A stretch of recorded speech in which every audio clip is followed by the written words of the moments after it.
Dans un grand restaurant, un serveur propose la carte à un client. Et ce dernier refuse la carte. Il se saisit de la serviette qui est pliée sous le bras du serveur. Vous savez, souvent les serveurs... Oui. Hop, il renifle la serviette et le serveur dit « Donnez-moi plutôt un peu du cassoulet qui a été préparé pour le personnel. » Alors là, il n'en revient pas, le serveur, il va lui servir effectivement le cassoulet qui avait été préparé pour le personnel. Le lendemain, le même client arrive, le serveur lui propose la carte, le client refuse toujours la carte, il renifle la serviette du serveur, il dit « Donnez-moi plutôt le petit plat de moule que vous êtes préparé là dans l'arrière-cuisine. » D'accord, monsieur, hop, tiens, le petit plat de moule. Ce soir-là, le serveur prend avec lui sa fameuse serviette, parce qu'il ne comprend pas, et puis il rentre chez lui, il couche avec son épouse, et il s'essuie avec la serviette pour voir la réaction du type le lendemain. Bien. Le lendemain Bon appétit à tous. Le lendemain arrive le fameux client, il refuse la carte, il saisit de la serviette, il la sent, et il dit au serveur, tiens, t'es le mari de Nicole. Elle vous plaît pas? Non. Non, pas vous, Yann Moix? Mais si, je suis mort de rire. Est-ce que sinon, en plus court, je recommande chaudement à monsieur la langue de bœuf. Et la femme, elle dit, ah non, quand je pense que ça sort de la bouche d'un animal, donnez-moi plutôt un œuf.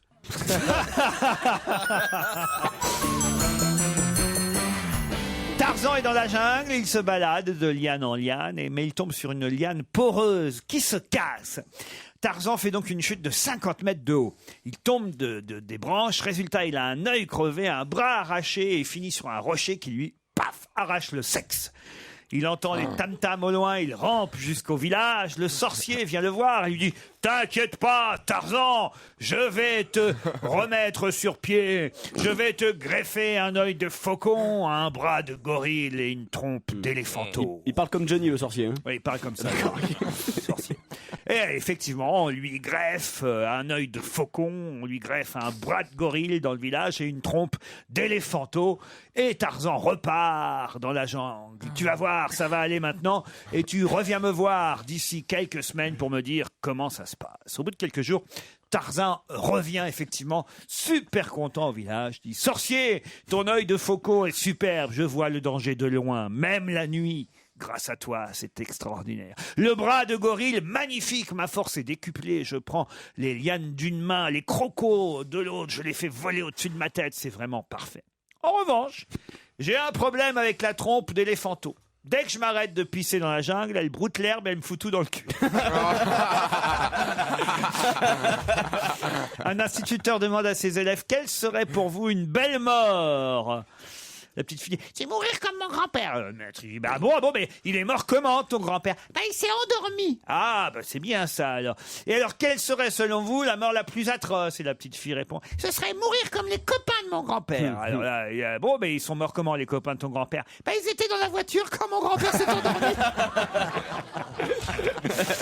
Deux mecs bourrés, ah, celle-là est pas mal, envoyée par Michel. C'est deux mecs qui sont bourrés, qui marchent sur une ligne de chemin de fer. Il y en a un qui dit à l'autre, dis donc, j'ai jamais vu un escalier aussi long et une rampe aussi basse. Puisqu'il marche sur une ligne de chemin de fer.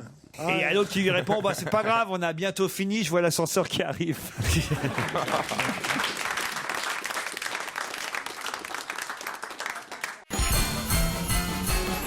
Vous savez pourquoi il y a beaucoup d'hommes qui partent en vacances avec leurs femmes? Non. Ils ont l'impression que ça dure plus longtemps. Quelle horreur. Elle est bonne, en tout cas. Pas mal. Ce qui est grave, c'est qu'il rentre de vacances. Et donc, il sait de quoi il parle. Il devait être avec sa femme en plus. J'ai une bonne blague envoyée par un auditeur qui dit quand même le football français est assez incroyable. Zidane, c'est un coup de boule. Thierry Henry, c'est un coup de main. Ribéry, c'est un coup de queue. En fait, il y a qu'avec les pieds qui savent rien foutre.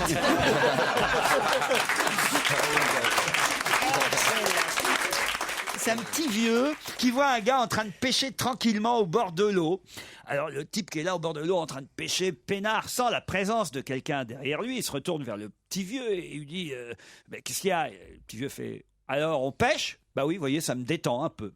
Le petit vieux fait demi-tour, s'éloigne. Au bout d'un moment, le pêcheur entend à nouveau derrière lui alors on pêche? Bah oui, ça me change du stress de la vie parisienne, vous voyez, oui, je pêche. Le petit vieux fait demi-tour et s'éloigne. Une demi-heure plus tard, le gars qui pêche entend à nouveau derrière lui le même petit vieux. Alors, On pêche? Ah, le pêcheur craque, il lève 3 fois que vous me faites chier. Oui, je pêche et je veux être tranquille, merde. Et puis il plie ses affaires de pêche, il enfourche son vélo, le pêcheur, et il attaque la grande côte qui mène jusqu'au village sur la colline où il est en vacances. Il va essayer de trouver un autre coin. Puis arrivé en haut de la côte, alors qu'il est déjà en nage sous l'effort et ta bicyclette, il se retourne pour voir le chemin parcouru et il aperçoit en bas de la côte le petit vieux qui est en train de lui faire des grands signes. Il se dit merde, j'ai dû oublier un truc. Il redescend évidemment avec son vélo. Il arrive en bas et l'autre lui fait alors, on fait du vélo.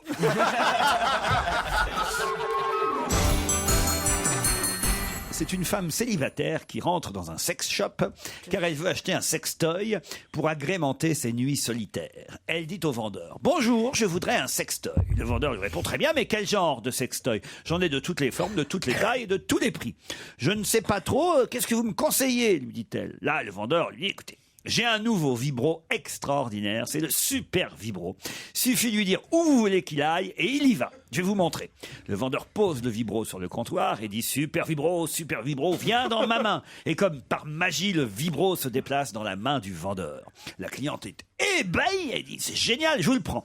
Elle paye tout de suite, elle sort du magasin avec son super vibro, à peine montée dans sa voiture, elle est impatiente de l'essayer, elle s'exclame: super vibro, viens dans mon minou, on va dire. Allez, viens, non, parce qu'après vous allez croire qu'il y a un chat dans la voiture. Viens dans mon vagin, voilà. Alors, et le vibro atterrit tout droit là où il faut et lui procure un terrible orgasme. La jeune femme est tellement prise de plaisir qu'elle se met à zigzaguer sur la route parce qu'elle est en train de conduire. En même temps, elle crie, elle zigzague. Lorsqu'un gendarme, évidemment, lui fait signe de s'arrêter sur le bord de la chaussée. Gendarmerie nationale, puis-je savoir pourquoi vous faites des zigzags sur la route? C'est pas ma faute, monsieur l'agent, c'est pas ma faute, c'est à cause du super vibro. Super vibro mon cul, oui.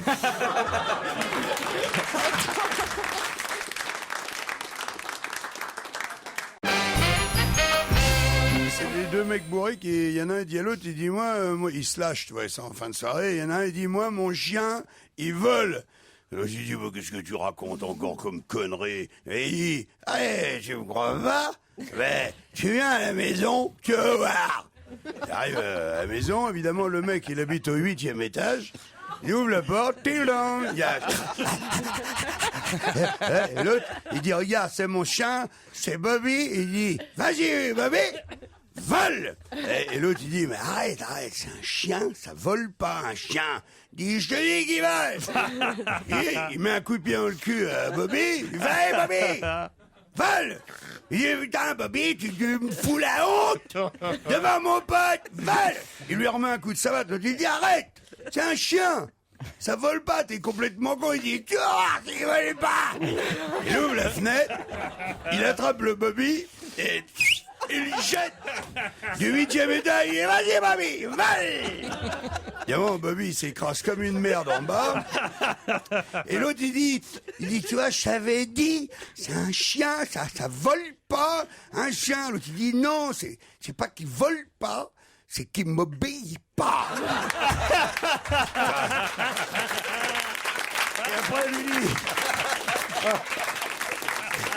Et après, il dit, allez, remonte, Bobby. Il dit, tu vois, je te l'avais dit, il m'obéit pas. C'est un homme qui va chez le médecin de famille parce que son je suis obligé de raconter ce qu'on m'envoie. Hein. Bien sûr. Son testicule gauche est enflammé. Je peux rire déjà. Et comment il est ces aisselles, elles sont grandes. Et sa belle-mère. Ah non, vraiment. À part la France, quand j'entends ça. Le mot testicule, le mot aisselle, le mot belle-mère, tout le monde rigole en disant, oh la vache. Oh, dis donc, alors qu'est-ce qu'ils osent dans cette Attendez, émission. vous ne la connaissez peut-être pas, cette histoire. Je la connais, sûrement. Elle part en couille, cette émission. Son testicule gauche est enflammé. Oui. Le médecin l'examine et lui dit que c'est une inflammation du testicule gauche, que c'est pas grave et qu'il devrait voir un urologue. Alors il lui donne le téléphone du spécialiste. Mais il y a un problème, le docteur se trompe et il lui donne en fait le numéro de son avocat au lieu de lui donner le numéro de son urologue. Oh la crise, oh la vache. Alors le malade prend un rendez-vous sans savoir qu'il prend un rendez-vous chez l'avocat. À peine il arrive au rendez-vous et dans le cabinet de l'avocat que celui-ci lui dit en quoi puis-je vous être utile, monsieur? Le malade baisse son pantalon et lui montre son testicule en lui disant... Attendez.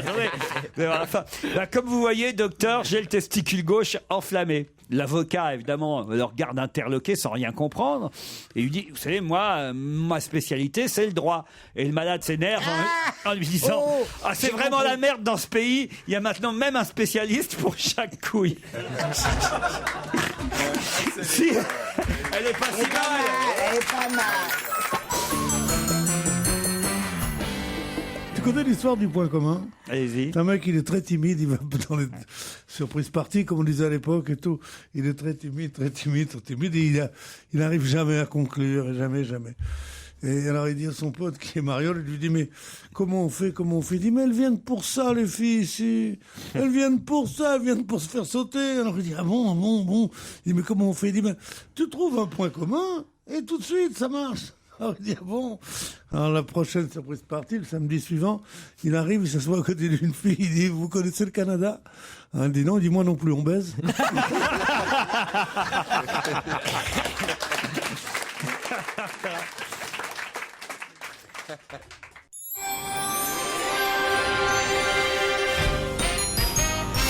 C'est un garçon qui va avec son papa paysan pour la première fois à la ville dans un centre commercial. Et ils sont tous les deux abasourdis par presque tout ce qu'ils voient dans ce centre commercial. Et plus particulièrement par deux murs brillants de couleur argent qui s'ouvrent en deux et qui se referment de temps en temps. Le petit garçon dit à son papa, c'est quoi papa? Le père, n'ayant jamais vu un ascenseur de sa vie, répond, fils, j'ai jamais rien vu de tel dans ma vie. Je sais pas ce que c'est ça. On a qu'à s'installer devant puis on va regarder ce que c'est. Alors que le petit garçon et son père regardent avec admiration ce truc qui s'ouvre, qui se referme, une vieille dame dans un fauteuil roulant avance jusqu'au mur, rentre dans l'appareil, appuie sur le bouton, disparaît, les murs s'ouvrent et là, des chiffres défilent séquentiellement sur un cadran au-dessus des murs. Les deux hommes, le petit garçon et son père, continuent de regarder jusqu'à ce que les chiffres se mettent à défiler dans l'ordre inverse. Les murs s'ouvrent à nouveau et une très belle jeune femme de 24 ans sort. Le père, ne pouvant pas lever les yeux de la jeune femme, murmure à son fils « Va chercher ta mère !» Ce sont les 7 nains qui vont au Vatican. Vous connaissez ça? Non. Alors, les 7 nains vont au Vatican et comme c'est quand même les 7 nains, finalement, on les laisse rencontrer le pape Benoît XVI en personne.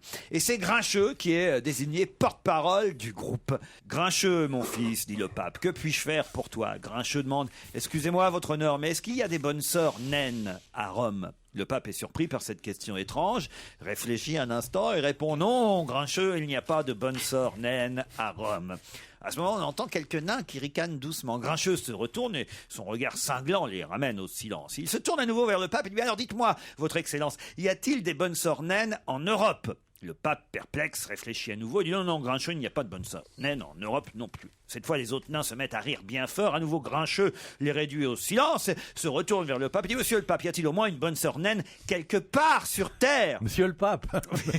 Monsieur le pape. Il parle comme ça, Grincheux. Il est pied noir. Le pape est désarçonné par cette question et répond « Je suis désolé, mon fils, il n'existe pas une seule bonne sœur naine sur toute la Terre. » Et là, les autres nains éclatent de rire, se roulent par terre. Les larmes de l'hilarité leur montent aux yeux et ils commencent à chanter « Grincheux a baisé un pingouin, Grincheux a baisé un pingouin. »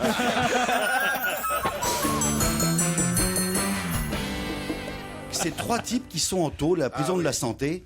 Et il y en a un qui dit, lui, il a pris de la cocaïne. Et il dit, les gars, on va s'échapper, on va écarter les barreaux avec la force de nos bras, on va latter un coup de latte dans la porte, on va casser la gueule à tous les gardiens et à nous la liberté. L'autre à côté, il a pris du LSD. Et il dit, mais non, c'est beaucoup plus simple. On va devenir métal liquide, on va passer sous la porte, on va devenir ensuite un papillon et on va s'envoler. Et le troisième, lui, il a pris un joint et il dit, pourquoi vous évadez? On n'est pas bien là, les gars?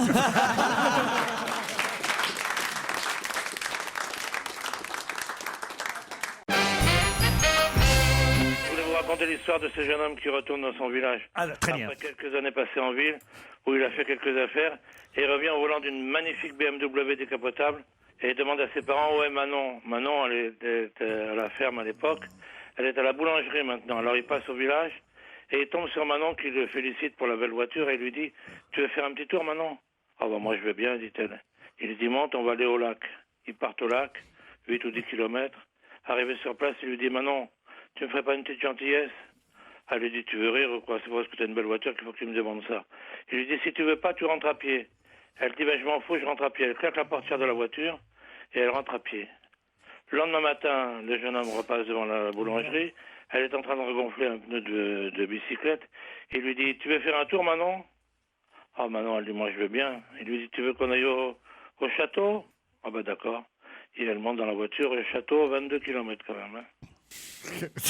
Ils arrivent au château, ils font le tour des remparts. Elle lui dit, Manon, tu ne ferais pas une petite gentillesse? Elle lui dit, écoute, arrête, je t'ai dit non hier, je t'ai dit non aujourd'hui, c'est comme ça. Il lui dit, tu rentres à pied maintenant? Elle dit, je m'en fous. Elle claque la portière de la voiture et elle rentre à pied. Le matin du 3e jour, quand il arrive devant le village où elle est assise en train de fumer une cigarette avec une copine, il lui dit, tu veux faire un petit tour, Manon? Manon, elle dit, ah ben moi je veux bien. Il lui dit, on va à la grotte de Loubiac? Eh ben très bien. Ils partent à la grotte de Loubiac, 88 kilomètres. Ils arrivent à la grotte, il faut un petit tour. Il lui dit, Manon, tu me fais une gentillesse? Elle lui dit, écoute, je comprends pas que tu me le demandes encore. Je t'ai dit non avant-hier, je t'ai dit non hier, je t'ai dit non ce matin, c'est tout. Il lui dit, tu rentres à pied. Elle dit, je m'en fous.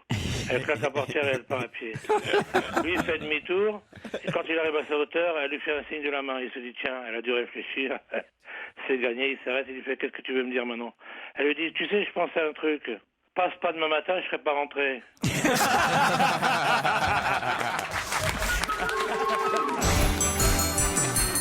De retour d'Afrique du Sud, les joueurs de l'équipe de France de football ont décidé de se déguiser afin d'échapper aux supporters mécontents. C'est vrai que quand ils sont rentrés d'Afrique du Sud, c'était quand même terrible pour les footballeurs. Donc ils arrivent à l'aéroport et c'est vrai qu'il y a des tas de supporters qui les attendent.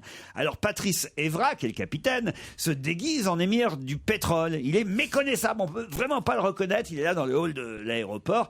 Et il est interpellé par une petite vieille toute moche. Patrice Evra! Patrice Evra! Il est pris de panique. Alors évidemment, il se réfugie aux toilettes, il change de déguisement. Il ressort habillé en cow-boy. Mais à peine il est ressorti que la petite vieille l'appelle de nouveau. Patrice Evra! Patrice Evra! Il retourne immédiatement aux toilettes et alors il se déguise en curé. Mais dès qu'il ressort des toilettes, la mamie revient vers lui. Patrice Evra! Patrice Evra! Excédé, Patrice Evra demande à la petite vieille, mais madame, comment vous faites pour me reconnaître? Et la petite vieille, toute moche, lui répond, mais t'es con ou quoi? C'est moi, Ribéry. Je suis allé au bureau de la Caisse régionale d'assurance vieillesse pour déposer mon dossier de retraite. Une employée derrière le guichet m'a demandé une pièce d'identité pour attester de mon état civil et vérifier mon âge. J'ai cherché dans mes poches et j'ai réalisé que j'avais laissé mon portefeuille à la maison. Je lui ai dit que j'étais désolé, mais que j'allais devoir revenir plus tard. Alors la femme derrière le guichet m'a dit « Ce n'est pas grave, ouvrez votre chemise ». Je n'ai pas compris, je l'ai ouverte, laissant apparaître mon torse couvert de poils gris frisés. Elle a dit « Voilà, ça me suffit, le poil gris est une preuve suffisante pour moi. Cela atteste de votre droit à la retraite ». En arrivant tout excité à la maison, j'ai raconté l'incident à mon épouse qui m'a dit « T'aurais dû baisser ton pantalon, t'aurais obtenu une pension d'invalidité ».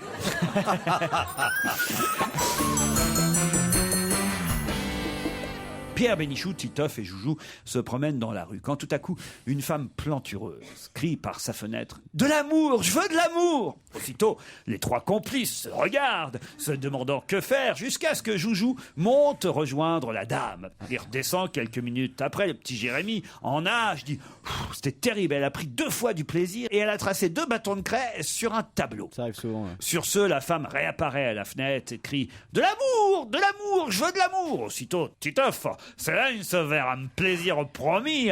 Il sort. Il sort une demi-heure plus tard de la chambre, très fier de lui, et il dit, eh ben moi, putain, j'ai eu le droit à 5 bâtons de crème. La dame réapparaît en hurlant, de l'amour, je veux de l'amour. Titoff et Joujou déclarent forfait et se retournent vers Pierre Bénichou, passablement excité par le récit de ses collègues. Pierre monte rejoindre la dame. Et là, Joujou et Titoff entendent des cris, des hurlements, jusqu'à ce que la femme réapparaisse à la fenêtre et crie « De la craie, je veux de la craie !» Bravo, Pierre. Oui, c'est vrai. On ne prête qu'aux riches, mais enfin, tout de même, c'est le point. Bah, plaignez-vous pour une fois quand même, justement, qu'on vous valorise dans une blague. Oui, je vois. Enfin, 2 fois, c'est pas mal aussi. C'est valorisant de pas te passer de derrière ces deux mecs, tu penses?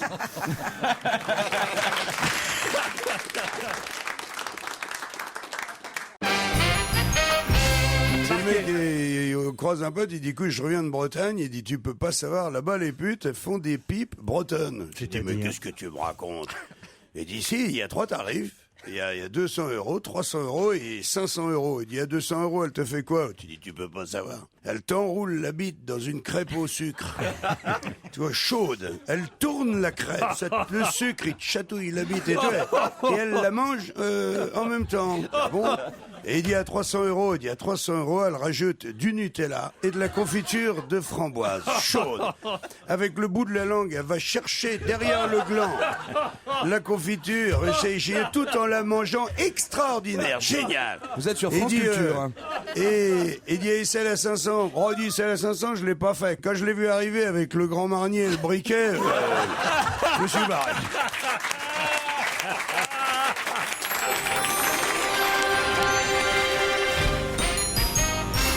Cendrillon est là après une vie heureuse qu'elle a eue avec son prince charmant, mais qui est depuis quelques années déjà décédé, hein, forcément. Elle a 75 ans. Elle passe ses journées, la vieille Cendrillon, sur son perron dans une chaise en bois à observer le monde avec son vieux chat Bob sur ses genoux. Elle est assez heureuse. Puis par un bel après... Cendrillon, elle a un chat qui s'appelle Bob. Il s'appelle Bob. Ouais. C'est connu, ça. Bon. Puis c'est un bel après-midi. Dans un nuage, soudain apparaît la marraine de Cendrillon, la bonne fée qui était parvenue depuis... Qui s'appelle Jennifer. Chère marraine, après toutes ces années, que fais-tu ici, dit Cendrillon. Cendrillon, la vieille marraine. depuis la dernière fois que je t'ai vu, tu as vécu une vie exemplaire. Y a-t-il quelque chose que je puisse faire pour toi, un souhait que je pourrais exaucer? Cendrillon est surprise, mais après tout, rouge de confusion, elle réfléchit un peu, elle murmure « Je veux que mon chat, Bob, se transforme en un beau et viril jeune homme. » Comme par magie, Bob est transformé en un magnifique mâle, si beau que même les oiseaux ne peuvent s'empêcher d'arrêter de voler et de tomber à ses pieds. Ça, c'est joli. La bonne fée dit « Félicitations, Cendrillon, amuse-toi bien dans ta nouvelle vie. » Et en un éclair, En fait, c'est la tout. marraine s'en va. Il n'y a pas de chute. Pendant quelques... Si. Amuse-toi bien dans ta nouvelle vie. Et en un éclair, donc elle s'en va. Pendant quelques instants magiques, le chat Bob et Cendrillon se regardent tendrement.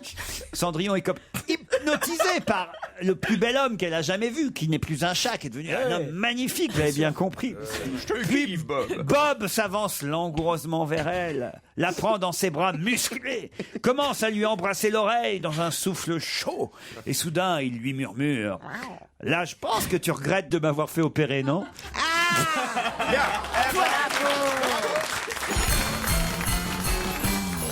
Ma très chère épouse, c'est une blague envoyée par Michel. C'est un agent immobilier qui envoie ce fax à sa femme. Il lui envoie un fax ou un mail d'ailleurs, peut-être modernisé, Soyons modernes. un C'est peu peut-être une vieille l'histoire. blague. À mon avis, ça date Télégramme. quand même. Voilà, on va dire un mail. C'est un agent immobilier qui envoie un mail à son épouse. Ma très chère épouse, tu comprendras que maintenant que tu as 54 ans, j'ai certains besoins que toi, tu ne peux plus satisfaire. Je suis très heureux avec toi, je te considère comme une merveilleuse femme, et sincèrement, j'espère que tu ne le prendras pas mal quand tu sauras, en recevant ce mail, que je serai pendant ce temps à l'hôtel Comfort Inn avec Vanessa, ma secrétaire, qui a 18 ans. Mais ne t'inquiète pas, je serai à la maison ce soir avant minuit comme tous les soirs. Quand le mail arrive à la maison, ah bah non, c'est mieux si c'est un fax. Ah merde. Tu vois, vous voulez faire moderne. Quand le type arrive à la maison le soir, il trouve un papier sur la table de la salle à manger et il lit le papier que lui a laissé son épouse. Cher Marie, j'ai reçu ton fax et je ne peux pas éviter de te remercier pour ta prévenance. Je profite de l'opportunité que tu m'offres pour te rappeler que toi aussi, tu as 54 ans. Donc, je t'informe que lorsque tu liras ce message, je serai à l'hôtel Fiesta avec Michel, mon instructeur de tennis, qui, comme ta secrétaire, a lui aussi 18 ans. Comme en plus d'être devenu homme d'affaires reconnu, tu as une licence de mathématiques, tu pourras facilement comprendre que nous sommes des semblables en cette circonstance, mais avec une légère différence. 18 rentre plus de fois dans 54 que 54 dans 18. En conséquence, ne m'attends pas avant demain.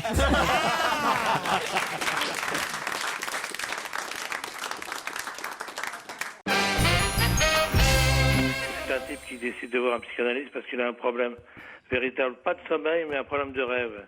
Il prend rendez-vous chez Gérard Miller, qui l'obtient assez vite, et lui explique son rêve. Il lui explique qu'il s'endort tôt, il dort bien, mais pendant son rêve, il se fatigue. Et son rêve, c'est tous les soirs, volant d'un 35 tonnes direction Marseille, bourré de fruits et légumes. Et il dit à Miller, je dors bien, mais quand je me réveille, je suis crevé. Miller lui dit, je connais ça, je vais te donner une boîte de 30 pilules pour le mois. Quand tu t'endors le soir, tu penses bien à moi en fermant les yeux et tu ne seras pas déçu. Et en effet, dès le premier soir, le type prend sa pilule, il s'endort en pensant à Gérard. À peine est-il endormi que son rêve commence. Il est au volant du 35 tonnes. Par contre, sur le bord de la route, il voit Miller qui lui fait un petit signe de la main. Il s'arrête. Miller lui dit, tu vois, tu as bien fait de me faire confiance. Tu vas pouvoir monter dans le camion. Je vais monter à côté de toi. Je vais conduire et toi, tu te mettras dans la cabine derrière pour dormir. Bonne idée. Et en effet, toutes les nuits, pendant un mois, Miller prend la place du chauffeur. Magnifique. Il est sauvé jusqu'à ce qu'un copain qui lui raconte qu'il a des problèmes de sommeil lui dise, t'as qu'à aller voir Gérard, c'est un génie. Il m'a sauvé. En effet, le type prend rendez-vous et il lui explique pareil, il dort bien, mais il a un rêve qui le fatigue. Il se retrouve dans une soirée avec une dizaine de nanas autour de lui qui le harcèlent et qui lui demandent de les satisfaire toutes. Et il explique à Miller qu'il ne peut pas toutes les nuits faire ça. Et Miller lui dit, si tu me fais confiance, tu prends ces petites pilules quand tu t'endors, tu penses à moi et tu ne le regretteras pas. Alors le soir du premier jour, le type prend la pilule et en effet, il se retrouve dans son rêve avec ces nanas superbes dans cette magnifique soirée, jusqu'à ce qu'un individu lui tape sur l'épaule, il se retourne, c'est Gérard Miller, et Miller lui dit, écoute, moi je vais m'occuper des filles, et puis toi tu vas aller te reposer. Alors quand il raconte ça à son copain le lendemain, qui lui dit, comment ça s'est passé, tu t'es endormi tranquillement? Il lui dit, non seulement je me suis endormi tranquillement, mais je me suis pas reposé. Mais il lui dit, pourquoi? Parce que ce salaud de Miller, pendant qu'il s'envoyait les gonzesses, il m'a collé au volant d'un 35 tonnes et il y avait un abruti qui dormait dans la cabine. Ah si, elle est bien. C'est pas mal.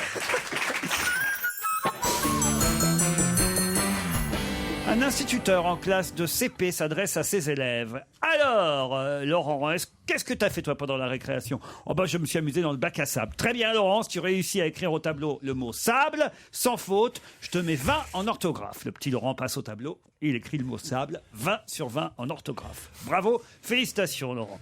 L'institut se tourne vers un autre élève, Jérémy. Et toi, Jérémy, qu'est-ce que tu as fait pendant la récréation? Bah, je me suis amusé dans le bac à sable avec Laurent, monsieur. Très bien, mon petit Jérémy. Si tu réussis à écrire au tableau le mot bac, sans faute, je te mets 20 sur 20 en orthographe. Le petit Jérémy passe au tableau. Excellent, Jérémy, 20 sur 20. Bravo, tu as écrit le mot bac sans faire de faute.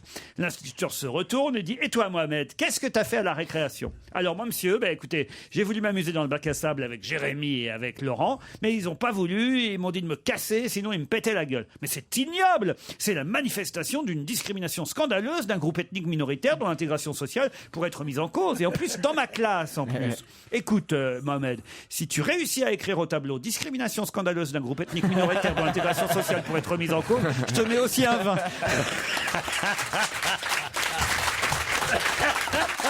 Un psychiatre pose des questions à 3 fous différents. Il demande au premier fou combien font 7 x 5. Le fou répond 1000. Bien, fait le psychiatre.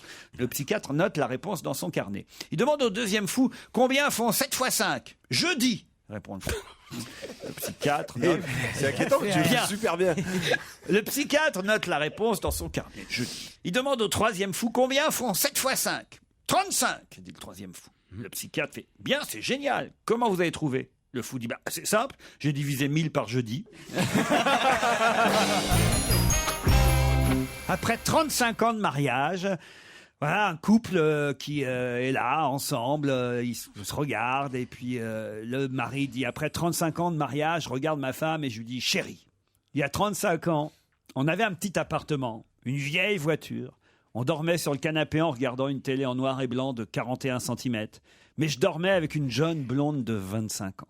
Maintenant, on a une maison à 500 000 euros, une Mercedes à 50 000 euros, un lit à eau, une télé couleur à écran plat de 130 cm et je dors avec une vieille de 60 ans.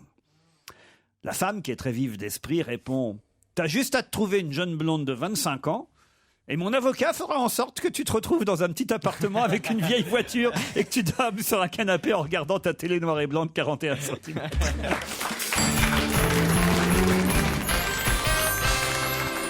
Un papy qui rend visite à son petit-fils Romuald à Paris. Et il le surprend, son petit-fils, comme à son habitude, les yeux rivés sur son ordinateur. C'est maintenant ce que font les jeunes tout le temps à la maison, en train de jouer à un jeu vidéo.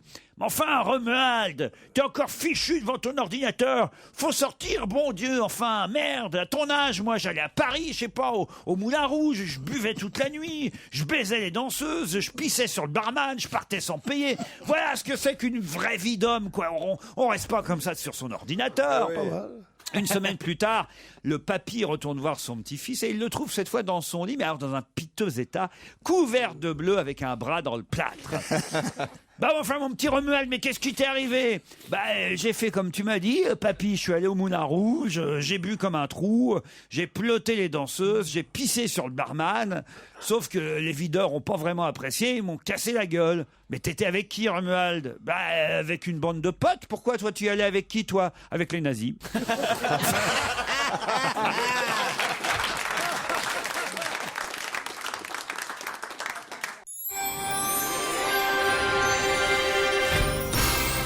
Charlotte, vous avez une histoire à nous raconter, il paraît. Une histoire trop mignonne, mais très con. Hein. Ah oui? Celle des œufs dans le frigidaire, vous la connaissez? Non. Non? Il y a 6 œufs qui sont dans le frigidaire, alignés. Puis il y a le 6e, il se penche, puis il regarde le premier œuf, et puis il dit au 5e, putain, regarde la tronche du premier œuf. Oh, qu'est-ce qu'il est moche, dis donc. Il a une tête de cul. Comment il supporte d'être comme ça, le pauvre vieux? Alors, il y a l'œuf numéro 5 qui tape sur le cou de l'œuf numéro 4 qui lui dit, putain, regarde l'œuf numéro 1. Il a une trombine, le pauvre vieux. Oh, il est affreux. Puis ça suit comme ça. Puis au finish, il y a l'œuf numéro 3 qui tape sur l'œuf numéro 2 et qui dit « Regarde discrètement la tronche de l'œuf numéro 1. Putain, il a une gueule de cul. Tu peux même pas imaginer. » À ce moment-là, discrètement, il y a l'œuf numéro 2 qui se retourne pour regarder la tronche du numéro 1 et qui se retourne vers le numéro 3 qui lui dit « Mais t'es con ou quoi? C'est un kiwi. » Ah oui, elle est jolie. Ah non, elle est bien. Elle est délicieuse. Elle est jolie. Enfin, un peu vulgaire. C'est un peu trop cul pour nous, là. Hein. Moi, j'ai une histoire bucolique, cette histoire d'une promenade. Il y a 3 steaks hachés qui se promènent dans la montagne, comme ça, ils font une petite excursion. Et alors, Tu la connais? Tout le monde la connaît. C'est quand même passé là laquelle on pense. Non. J'espère que c'est une nouvelle, hein. Non, bon, alors mais taisez-vous. Et puis alors, ils sont là, ils se promènent, ils se gambadent, ils sont contents. Tout d'un coup, il y a un des steaks cachés, il voit pas, il manque un. Alors il dit à l'autre, mais où il est le 3e steak caché? Alors il dit, non. alors il est là, il voit plus personne, alors il pleure. Et il dit, pourquoi ils m'ont laissé? Et il y a les 2 autres qui arrivent, il dit, mais pourquoi moi il fait ça? Et c'est ce qu'ils disent les 2 autres. Oui, je sais ce qu'ils disent. Ça, on sait ce qu'ils disent, oui, là, on sait. Caché. Ah ouais. Mais enfin, Pierre, Et franchement, Pierre, ça fait 10 ans qu'on la raconte, cette Eh ben, histoire. on me l'a raconté cet été, j'ai dit je vais la raconter, ils la connaîtront sûrement.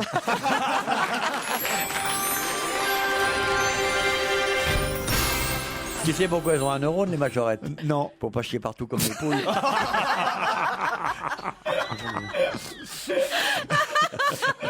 Ça vous fait rire, mademoiselle Motro? Oui.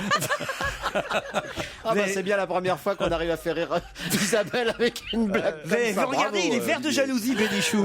Non, Bravo. moi, comme on m'a dit que c'était une intellectuelle, j'arrête pas de lui faire des plaisanteries très chic. Il me dit c'est pour pas qu'elle chie partout et l'autre.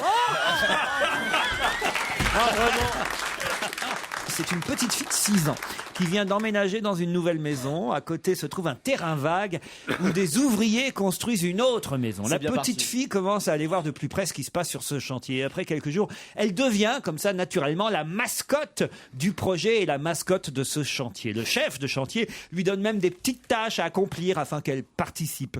À la fin de la première semaine, le chef de chantier lui tend une enveloppe de paye pour la remercier. L'enveloppe contient la somme évidemment symbolique de 5 €. euros. Toute contente, la petite fille rentre chez elle et raconte son histoire à sa maman. La mère est amusée et dit à sa fille que le temps est venu d'ouvrir un compte à la banque pour y déposer ce premier salaire. À la banque, la caissière, elle aussi, est tout éblouie par cette jolie histoire que la fillette raconte de sa voix fluette. J'ai travaillé dans la construction à côté de chez nous. On construit une maison. Ah, il fait bien la petite fille. Non, mais c'est entraîné. Là. Elle a la voix de la schtroumpfette, alors, la petite fille. Et la vieille dame, qu'est-ce qu'elle dit? Mais non, ma petite fille. Vas-y, là. D'ailleurs, tous les employés, tous les clients de la banque écoutent la petite fille en souriant. La caissière demande alors à la fillette si elle pense retourner travailler au chantier la semaine prochaine. Faut voir, répond l'enfant. Voir. Faut voir, parce que d'abord, je voudrais manger des carottes. Alors, voir quoi? Répondent en chœur plusieurs clients et plusieurs employés de la banque. Et la fillette répond, bah, faut voir si ces enculés de chez Big Mac se décident à nous livrer ce putain de placo de merde.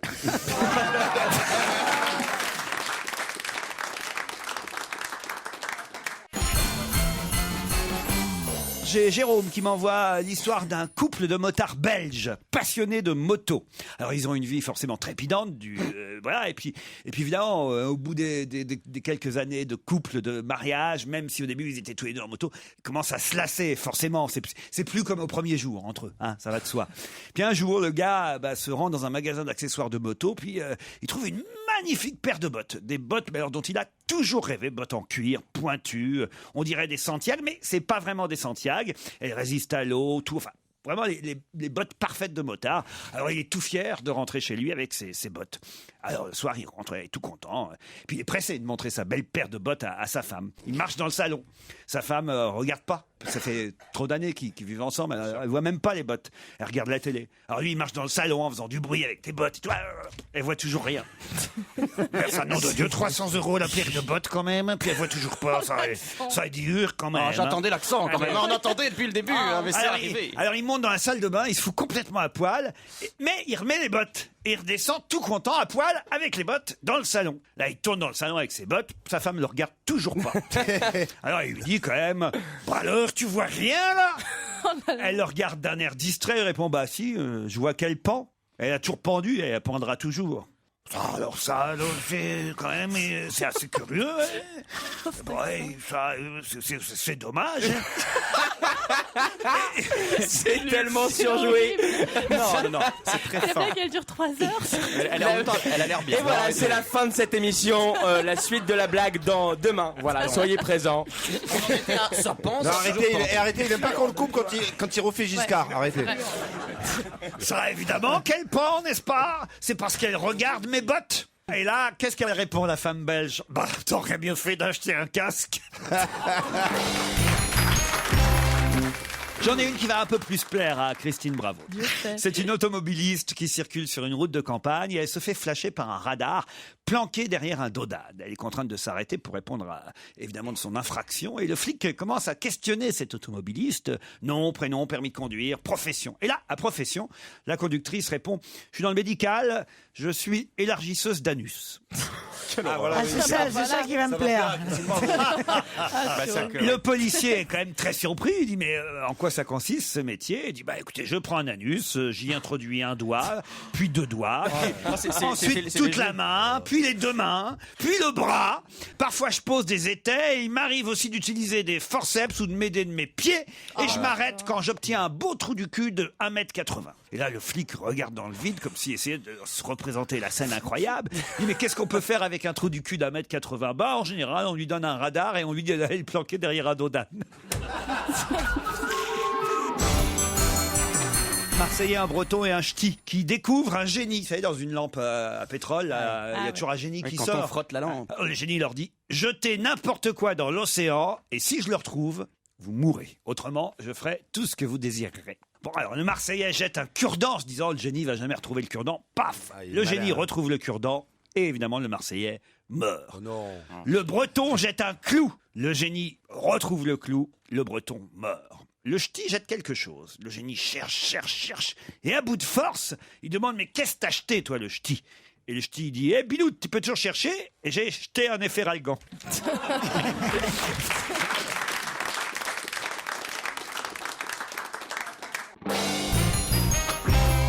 Bon, j'ai une histoire pour Caroline Diamant. C'est un camionneur qui s'arrête à un feu rouge. Et là, Caroline le rattrape, le camionneur. Et là, Caroline sort de sa voiture en courant vers le camion et frappe sur la porte du camion. Le camionneur descend sa vitre et là, Caroline lui dit « Monsieur, bonjour, mon nom est Caroline Diamant et je vais vous dire que vous êtes en train de perdre votre cargaison. » Le camionneur l'ignore et continue sur la rue. Quand le camion s'arrête à un autre feu rouge, 100 mètres plus loin, Caroline le rattrape encore une fois. Elle descend en courant de son automobile, elle court au camion, elle frappe sur la porte, le camionneur redescend une fois encore sa vitre, et là Caroline lui dit, comme si elle lui avait jamais parlé, « Bonjour, je suis Caroline Diamant, et je vais vous dire que vous perdez votre cargaison. » Le camionneur secoue la tête, il ignore encore une fois Caroline, et il continue sa route. Quand le feu passe au vert, il embraye, il poursuit son chemin, et là il s'arrête d'un seul coup. Il se dépêche, il sort de son camion, il court jusqu'à l'automobile de Caroline Diamant, il frappe à la vitre de Caroline, Caroline baisse sa vitre, elle descend sa vitre, et là, lui, le camionneur, il lui dit exaspéré, « Bonjour, je suis Dédé, c'est l'hiver, il neige et je conduis un camion de la DDE. » Je comprends pas, j'ai pas compris. Il est en train de saler la route. Il est en train de saler la route. Voilà. C'est bien ce que je disais, c'est tout à fait une histoire pour Caroline et Christine. Caroline et Pierre sont dans un train entre Paris et Rome. Ils sont dans la même cabine de wagon-lit. Bon, ils sont un peu gênés d'avoir à partager autant d'intimité. Comme ils sont fatigués, ils s'endorment très vite. Pierre est sur la couchette du haut, Caroline est sur la couchette du bas. Mais vers 1h du matin, Pierre Bénichou se penche au-dessus de la couchette du bas et il réveille Caroline. Caroline, excuse-moi de te déranger, mais il fait terriblement froid.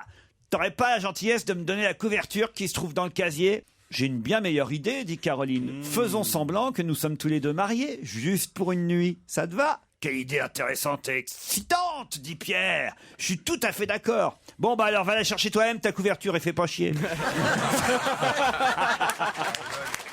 J'ai une blague qui concerne encore Caroline et son mari. Ils sont en train tous les deux d'installer un nouvel ordinateur et ils doivent choisir un mot de passe. Quand on installe un nouvel ordinateur, on choisit un mot de passe. Alors le mari de Caroline, un peu macho, choisit le mot de passe et il est impatient de voir les réactions de sa femme. Lorsque l'ordinateur leur demande le mot de passe, elle regarde son époux, lui il la regarde et il lui dit « tape pénis ». Alors évidemment, Caroline explose de rire, l'homme se tourne vers l'écran et découvre que l'ordinateur indique « trop court ». Ah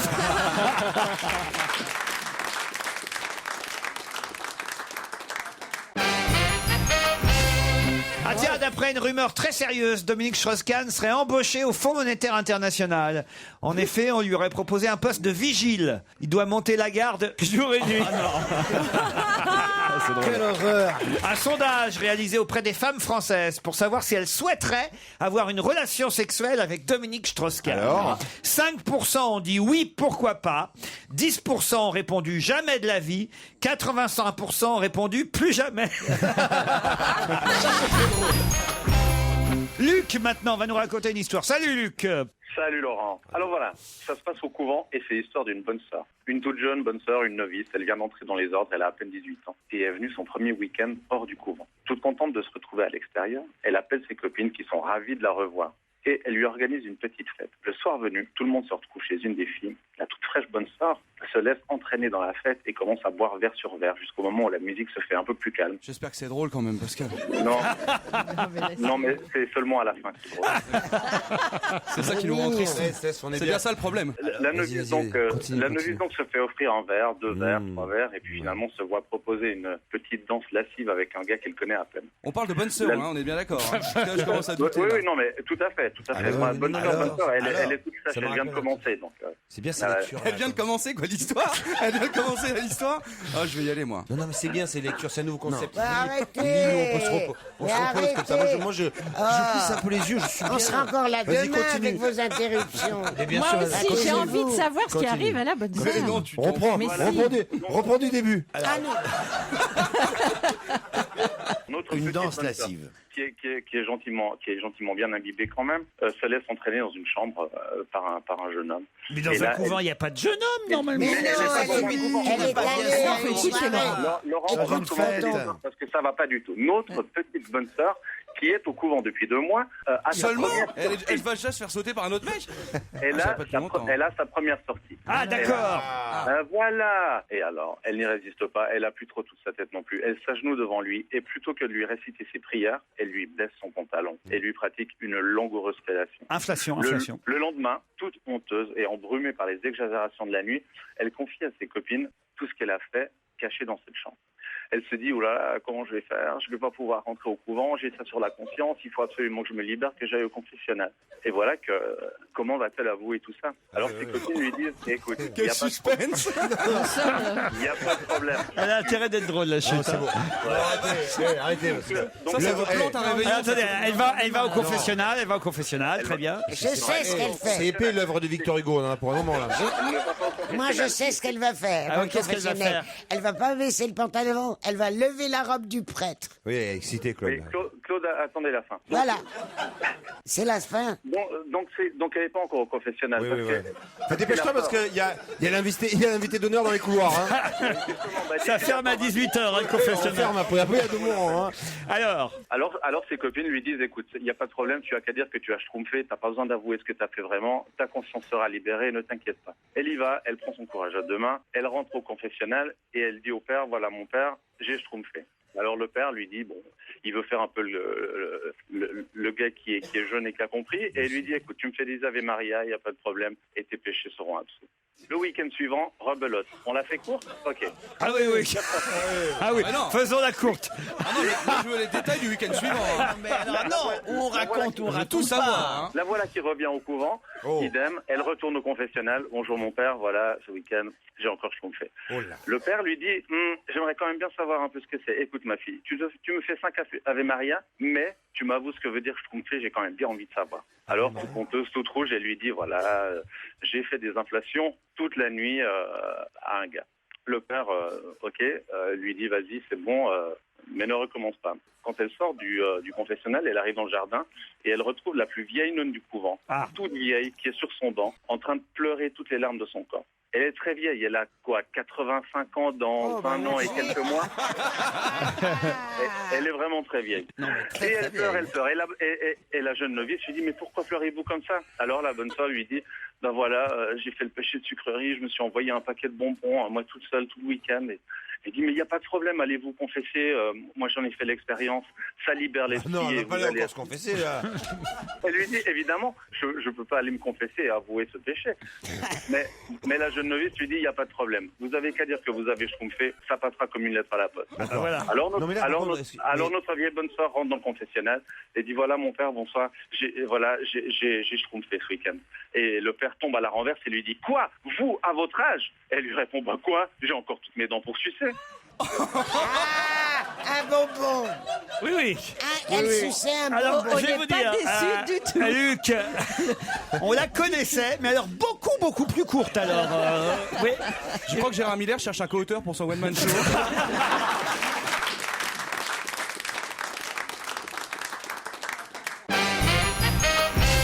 On est dans les années 50-55, en Ariège, 2 fermes voisines. Et les 2 mamans mettent en même temps au monde un petit garçon et une petite fille il y a quelques jours d'écart. Et ces enfants vont être élevés comme des jumeaux presque.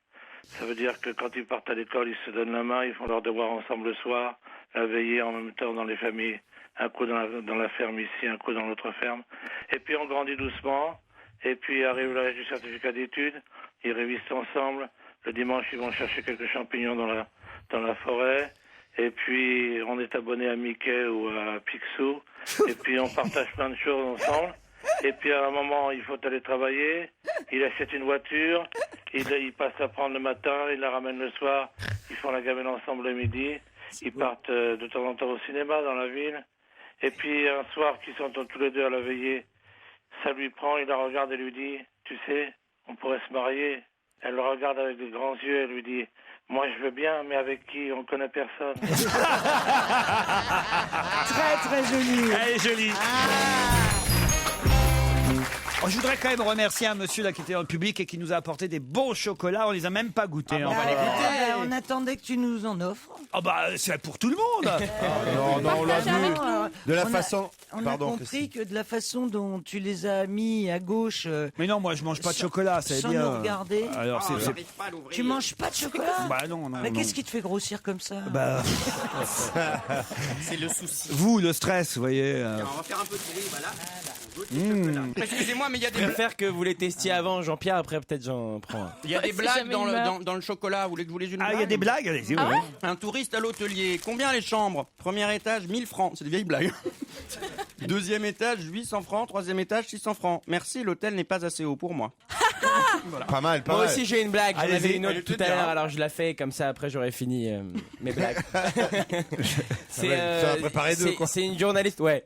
C'est une journaliste qui va dans un village super paumé et qui interviewe un habitant et qui lui dit alors. Dites-moi un peu ce qui se passe dans le coin, comment ça se passe ici. Il lui dit bah vous savez, il y a pas longtemps il y a une chèvre qui s'est perdue dans la forêt, on l'a retrouvée, on l'a tous baisé. Alors elle dit ah bon, mais vous avez pas quelque chose d'autre, enfin je veux dire un autre truc. Il dit si il y a pas longtemps il y a une femme qui s'est perdue dans la forêt, on l'a retrouvée, on l'a tous baisé.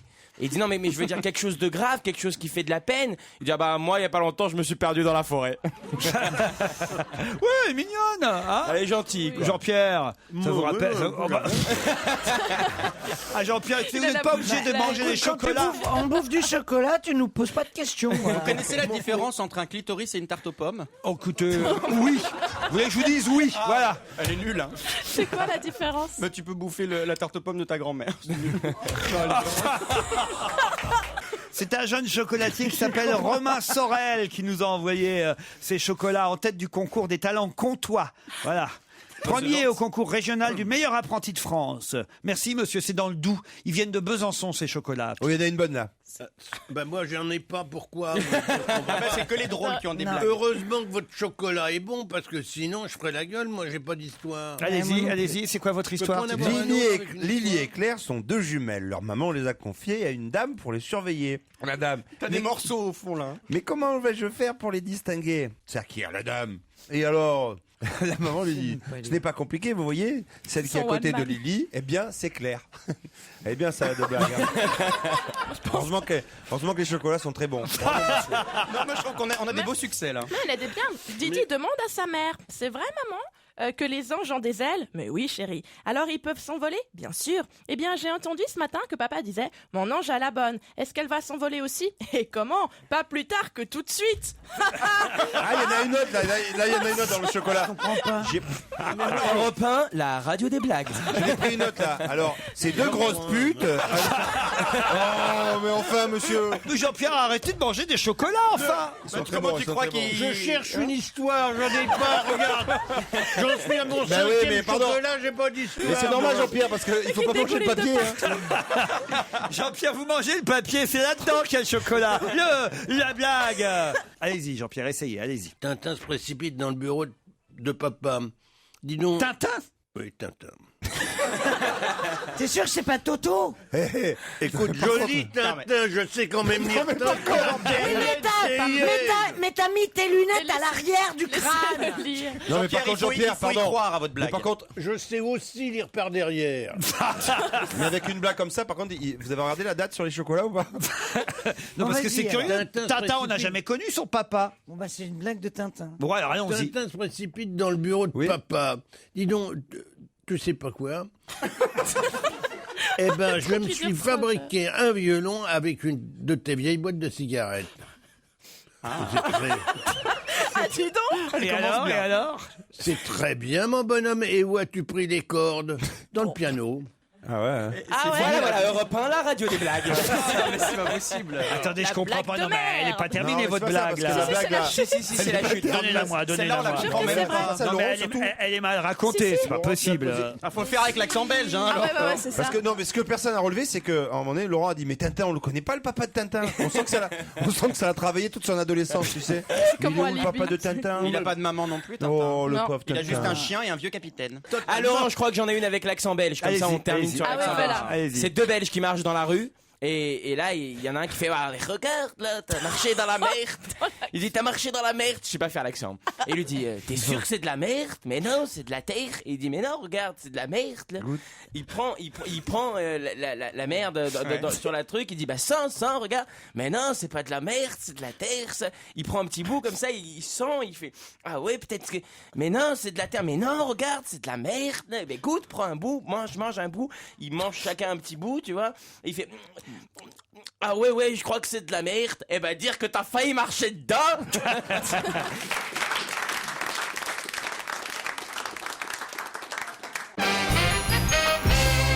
C'est le mec qui dit moi ma femme ça devient un peu mou, elle est plus à ce qu'elle fait, c'était juste si elle se fait pas les ongles quand je lui fais l'amour et tout. Alors tu dis je te donne un conseil. Moi c'est ce que j'ai fait, j'ai pris le pistolet d'alarme. Je l'avais caché sous l'oreiller. Elle était bien en train de se faire chier avec moi. Toi, j'étais dessus. J'ai pris le pistolet. Bam! Tiré en l'air. Ça lui a foutu une trouille, toi. Et après, toi, là, je l'ai possédée pendant qu'elle avait peur. Et elle s'est mise à adorer ça. Elle est redevenue une bombe sexuelle. Il dit, tu devrais essayer. Je dis, bon, d'accord. Et il se retrouve une semaine plus tard, il dit alors il dit écoute, je te remercie pour ton conseil, j'ai fait comme tu m'as dit, on était en train de faire un 69 avec ma femme, elle était bien en train de se faire chier, moi aussi j'ai pris le pistolet, bam, j'ai tiré en l'air, du coup elle m'a mordu la bite, elle m'a chié sur la gueule et il y a un mec à poil qui est sorti de l'armoire en levant les mains. Est-ce que je peux tenter une histoire drôle? Allez-y. Est-ce que vous connaissez l'histoire de l'Indien? Distribuez-nous des biscuits avant. Alors je vais essayer de la... Le problème des histoires drôles que je connais, c'est un peu comme les histoires de l'humour. Ah mais je la connais, celle-ci, elle est Oui, c'est formidable. celle de l'Indien qui coupe. Oui, mais alors racontez-la, parce que vous l'avez raconté mieux que moi. Non, allez-y. Donc ça se passe dans le Canada, on va dire au Canada. Et il y a un trappeur qui est là et qui regarde le ciel. Si vous voulez, on va vous bruiter l'histoire, Gérard. Ouais. Donc c'est un trappeur qui est au...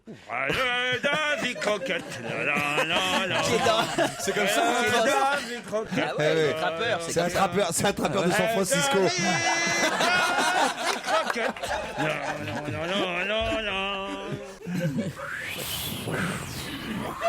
Vas-y, alors donc raconte. c'est le trappeur se dit est-ce qu'il va faire froid, il est en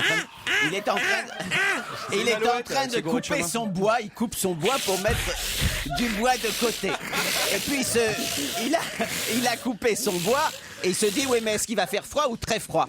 Et il y a un vieil indien qui est sur la montagne, donc il monte voir l'Indien et il lui dit est-ce qu'il va faire froid cet hiver? Et l'Indien dit oui, il va faire froid. Alors le trappeur redescend, il recoupe encore un peu plus de bois. Et il dit oui, mais est-ce que j'ai assez de bois? Il remonte voir l'Indien, il dit mais est-ce qu'il va faire froid ou très froid? Et l'Indien dit très froid. Et il descend le Canadien, le trappeur, il recoupe encore plus de bois puisqu'il va faire très froid. Il dit mais est-ce que j'ai assez de bois? Il remonte voir l'Indien. Il est à cheval ou pas? Non, à pied. Ah merde, je fais super bien. À cheval, il prend son cheval. Il remonte voir l'Indien, il lui dit mais est-ce qu'il va faire très froid ou très très très froid? Et l'Indien lui dit très très très très froid. Alors le trappeur redescend, il coupe encore du bois. Et puis il remonte pour savoir si c'est assez. Il dit à l'Indien. Faites la façon Luc. Alors j'arrive et donc il monte voir l'Indien, il lui dit mais comment est-ce que vous savez qu'il va faire très très très froid? Parce que les cornettes, les bonnes sœurs ont 2 cornettes. C'est quoi cette histoire, Claude? J'allais dire la chute. Ben voilà la chute. Et donc si la les chute bonnes est trop sœurs loin. ont 2 cornettes. Mais c'est pas celle-là. Alors la chute c'est... Et donc la chute c'est que l'Indien dit quand homme blanc coupait beaucoup de bois, faire très froid. Voilà, elle est bien, non, elle est bien. Elle est bien.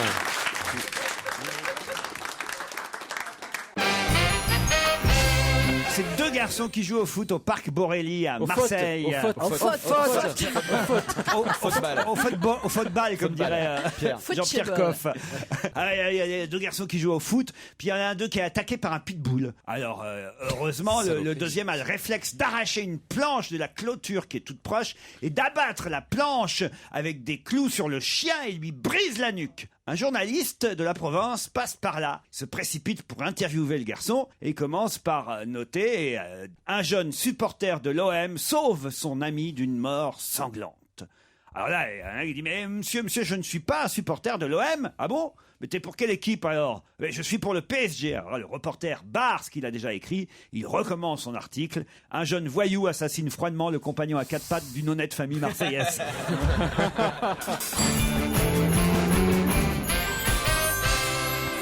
C'est un petit Africain qui décide de traverser la Méditerranée à la nage pour gagner les côtes françaises.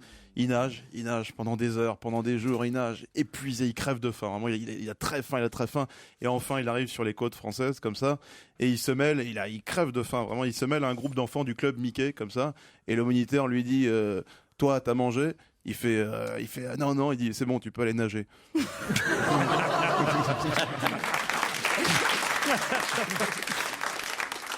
C'est un type totalement bourré qui se fait mettre à la porte d'un bar, à la fermeture du bar. Alors il titube jusqu'au parking, et là, il s'arrête devant la première voiture, il tâte le toit de la voiture pendant 10 secondes. Et alors c'est pas celle-là. Il se traîne difficilement jusqu'à la voiture suivante, là il tâte la voiture pendant 30 secondes, et c'est pas celle-là. Et il avance vers la troisième voiture, et là, c'est pas ça. Et là, jusqu'à la quatrième voiture, il tâte le toit de la voiture, et c'est pas celle-là. Et là, il y a le barman qui l'observe depuis un moment par la fenêtre et qui lui dit: mais comment vous faites pour reconnaître votre voiture rien qu'en touchant le toit? C'est facile, la mienne, elle a un gyrophare bleu sur le toit.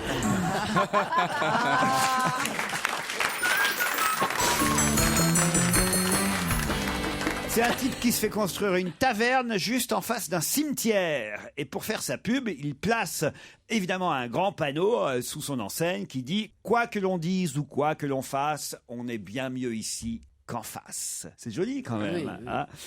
Le curé, qui a en charge le cimetière, place alors une enseigne à l'entrée du cimetière. Et on y lit « Quoi que l'on dise ou quoi que l'on fasse, tous ceux qui sont ici viennent d'en face ». C'est joli. C'est un homme qui visite un musée d'histoire naturelle, et là il regarde un squelette de dinosaure. Et là il demande évidemment à un employé du musée: est-ce que vous pouvez me dire de quelle époque date ce squelette? Alors l'employé du musée dit: mais bien sûr monsieur, ce squelette est vieux de 6 millions d'années, 5 mois et 3 jours. Ça c'est dingue, mais comment vous pouvez être si précis? Bah, écoutez, c'est très simple. Quand je suis arrivé ici dans ce musée pour travailler, on m'a dit que le squelette était vieux de 6 millions d'années. Moi, je bosse ici depuis 5 mois et 3 jours.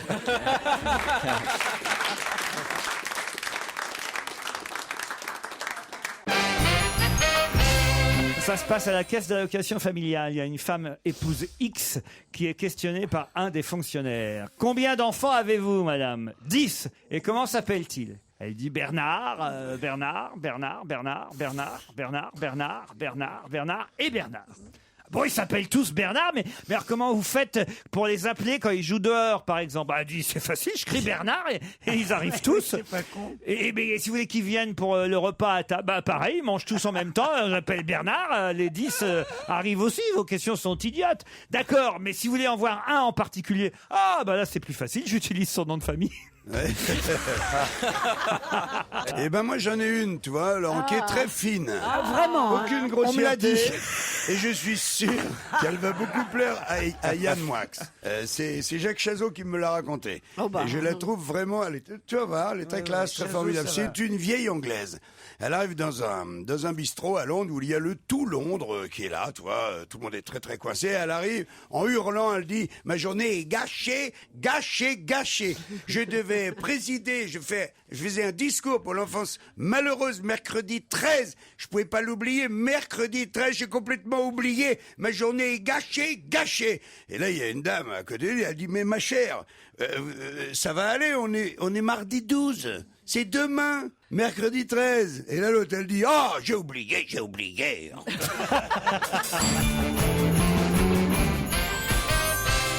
Bonjour à tous, c'est l'histoire de Pierre Bénichou qui rejoint sa voiture dans un parking souterrain. Oublie-moi un peu.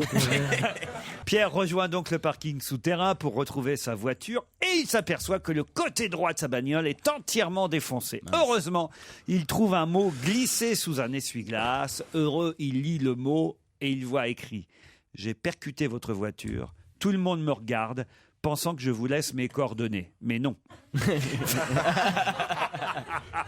Moi, je trouve ça très drôle. C'est très amusant. Ça, c'est amusant quand même. Ça, c'est très mignon. amusant, C'est oui. pas con. Un Italien raconte à ses amis... Je vais vous faire l'accent italien pour qu'elle soit... Ah oui, puis vous le faites bien. Évidemment. Un Italien raconte à ses amis: hier soir... Oh, l'italien tout pourri. Irrésistible. Je serais à la place de Canteloup, je me ferais du mouron. Hein, putain. Hier soir, Hier soir, quand même. Hier au soir. Tu sais, on dirait les Portugais qui ouvrent un resto italien. L'italien. Oh, mamma mia. Attendez, il faut que je me mette dans la peau d'italien. Mamma mia, les spaghetti et les pizzas. Hier au soir, j'ai massé ma femme avec de l'huile aromatique. Et puis on a fait l'amour tellement qu'on a fait l'amour intensément qu'elle a hurlé pendant 5 minutes. 5 minutes qu'elle a hurlé. Ça, c'est l'italien. Qu'elle a hurlé. Oui, c'est une couturière. Oui, c'est ça. Le français entend ça et répond ouais, pas mal. Hier soir, moi aussi, j'ai massé ma femme avec du beurre aromatique. Après, on a fait l'amour tellement fort qu'elle a hurlé pendant 15 minutes. Pas 5, 15 minutes. Et là, il y a le Belge qui intervient à son tour. Alors là, n'est-ce pas, il faut s'ouvrir. Ah, il n'y a pas à chier, c'est ça que vous faites le mieux. Tu fais même mieux que le français. Il vous fait Bourvil. Et Denis Fabre. Bourvil et Giscard. Et Denis Fabre. Arrêtez. Non, il est... Bon, vous vous souvenez de ce qu'a fait l'Italien? Je vous répète pas. Non. Il veut peaufiner son italien. Alors, refais-nous un peu l'italien. Arrive le Belge qui dit bon, n'est-ce pas, j'ai massé avec du chocolat ma femme. Ensuite, on a fait l'amour et elle a hurlé pendant 3 heures. Les deux autres sont curieux, stupéfaits. Mais comment que tu as fait pour qu'elle hurle pendant 3 heures? Et j'ai essuyé mes mains sur les rideaux. Essaye la chute en italien.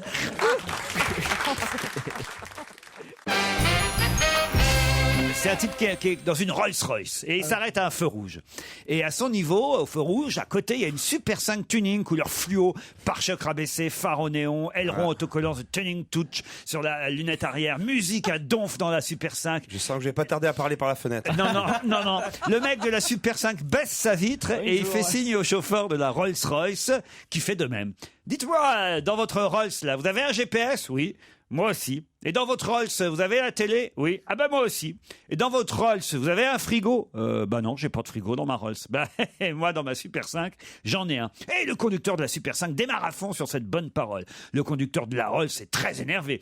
Il se rend alors chez le concessionnaire aussitôt et lui demande d'installer un frigo, même mieux un congélateur dans sa Rolls-Royce. Une fois le frigo et le congélateur installés, il se met en tête de retrouver le conducteur de la Super 5 dans tout Paris. Et évidemment, est à ce point transformé cette Super 5 qui retrouve la Super 5. Et après plusieurs jours de recherche, là, il se retrouve à côté de la voiture, dans une petite rue, il s'approche. Il voit que les vitres sont pleines de buée, les vitres de la Super 5. Donc, son propriétaire est là, à l'intérieur. Il frappe à la vitre. L'autre, dans sa voiture, nettoie un peu la buée avec sa main. Et il voit le conducteur de la Rolls-Royce lui faire signe de baisser la vitre.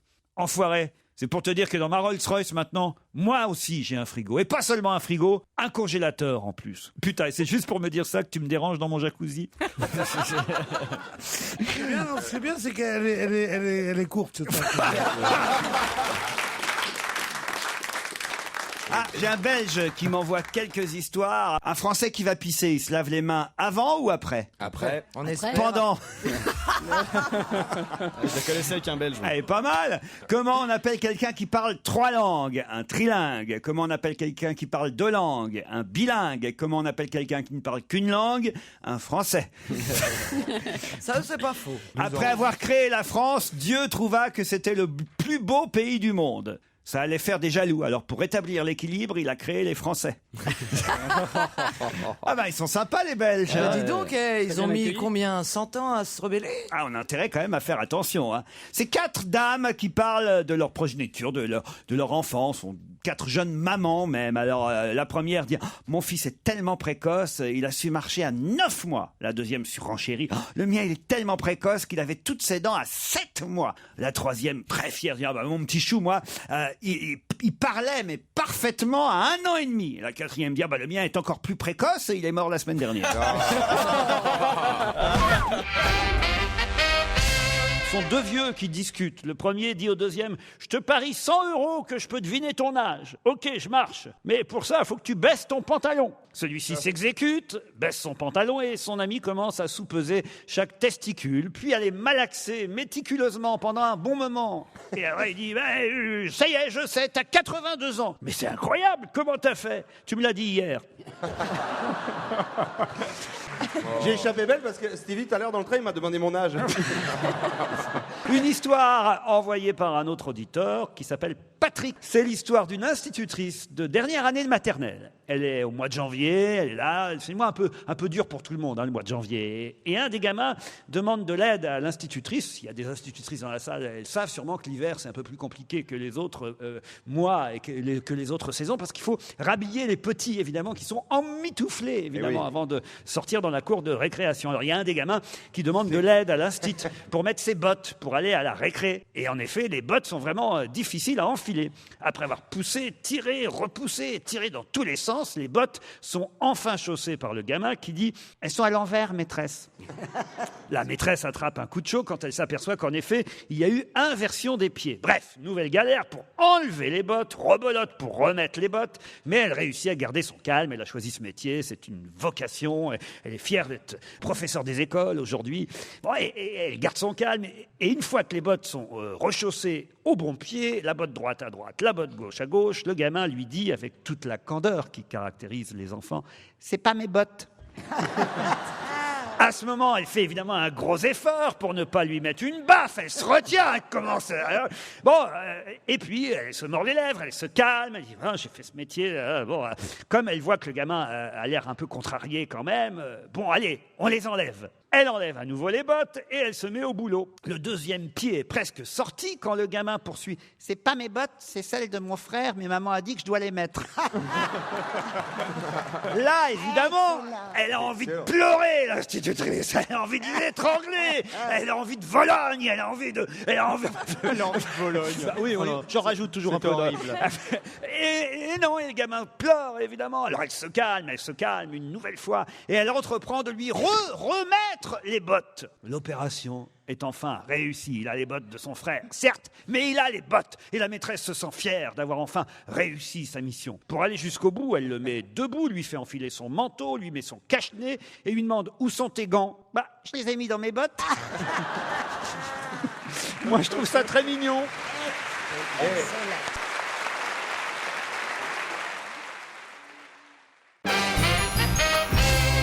Petite ville de province, il y a un voyageur qui sort de la gare et il prend un taxi. Le chauffeur démarre et il brûle tranquillement le premier feu rouge. « Et vous venez de passer au rouge !» dit le client. « Je sais, vous inquiétez pas, mon beau-frère le fait tout le temps. » Au deuxième feu, il a déjà pris de vitesse tout le monde et il passe à nouveau au rouge. « Eh oh !» dit le passager, « mais vous avez encore brûlé un feu rouge. » Et alors, je vous dis que mon beau-frère le fait sans arrêt, il n'a jamais eu de problème. Au troisième feu, le taxi est lancé à fond, mais passe encore au rouge, mais sans même ralentir. « Mais vous êtes fou !» dit le client, « vous êtes fou, vous allez nous tuer !» « Mais non, rassurez-vous, je vous ai déjà dit que mon beau-frère le fait tout le temps et il est en parfaite santé. » Le quatrième feu est vert et là, le chauffeur freine et s'arrête. « Bah, qu'est-ce qui vous prend ?» dit le passager. « Vous venez de griller 3 feux rouges, là maintenant vous arrêtez au vert. » Eh, je me méfie, c'est par là que passe mon beau-frère. Bon alors là, je vous raconte une touriste qui n'a plus envie de visiter les musées, les monuments. Elle est très jolie, elle décide de se dorer au soleil, voilà, le reste de son séjour, sur le toit d'un célèbre hôtel de Nice. Le premier jour, elle porte un monokini, mais évidemment, dès le deuxième jour, elle se dit quand même, il fait soleil. Elle se met toute nue, bronzage intégral sur le toit de l'hôtel. Alors qu'elle est couchée sur le ventre, pour exposer son mont de Vénus au soleil, elle entend du bruit dans l'escalier qui mène jusqu'au toit. Elle a juste le temps de se couvrir avec une serviette de bain avant que la personne arrive sur le toit. C'est un employé de l'hôtel qui lui dit, tout essoufflé, « Mademoiselle, désolé, mais la direction de l'hôtel me fait dire qu'il vous est formellement interdit de pratiquer le bronzage intégral. Nous apprécierions de vous voir porter un maillot comme hier. Mais il n'y a personne ici sur le toit. Alors franchement, qu'est-ce que ça peut bien faire? Qui ça peut embêter? Franchement, si... En plus, je suis couverte par cette serviette. Mais mademoiselle, vous êtes allongée sur la verrière de la salle à manger de l'hôtel. Stevie? Moi j'en ai une aussi sur les blondes. C'est une blonde, il fait chaud, on est en plein été, elle se balade dans la rue avec les seins à l'air et tout. Enfin un petit top sympa quoi. Il fait très très beau. Et elle rentre chez un oculiste et elle dit. Moi ce que j'aime, attendez. C'est que Stevie, j'adore quand il raconte une histoire parce qu'on la vit. Vous voyez, c'est. Il te raconte une blague, dis-nous. On se marre déjà avant la chute. Le petit top sympa, tout ça. Bon, elle est là, rue des Minimes où il y a tous les commerces. Et rue des Minimes. C'est quoi ça? C'est la rue commerçante du Mans. Non, mais Tu Laurent, connais pas. c'est vachement important pour l'histoire. Attends, non, Oui, mais- bah, elle peut Ça, être- je vous avais prévenu, là. Elle peut être rue de Rennes à Paris, si Non, tu veux. ça demander. marchera bien pas. sûr. Ça marchera pas. Donc pareil. elle est Non, là, elle se Ray Minimes, balade, c'est il mieux. fait chaud et tout, et Elle elle habille a les comment yeux crispés tellement le soleil tape dans ses yeux bleus, et elle décide de rentrer chez un oculiste. Et là, elle dit bonjour monsieur, j'aimerais une paire de lunettes. L'oculiste, il lui dit pour le soleil. Ah non, non, pour moi. Ah si. Mais finalement, ce qui avait de plus drôle, c'était la rue des Minimes. Ça n'a rien à voir. Un gamin rentre de l'école et dit à sa maman, ça c'est envoyé par Denis. Je tente tout, hein. Tentez. Celle-ci elle est toute mignonne. Hein. Il y a des accents, j'espère. C'est un petit garçon. Il rentre de l'école, il dit à sa maman, maman, j'ai décidé de. C'est ça, c'est là où C'est le petit garçon, la maman, là. Oh. Maman, j'ai décidé de plus aller à l'école. Alors la maman demande, ah bon, et en quel honneur? Bah aux informations, ils ont dit qu'en Italie, il y a un gars qui avait été abattu parce qu'il en savait trop.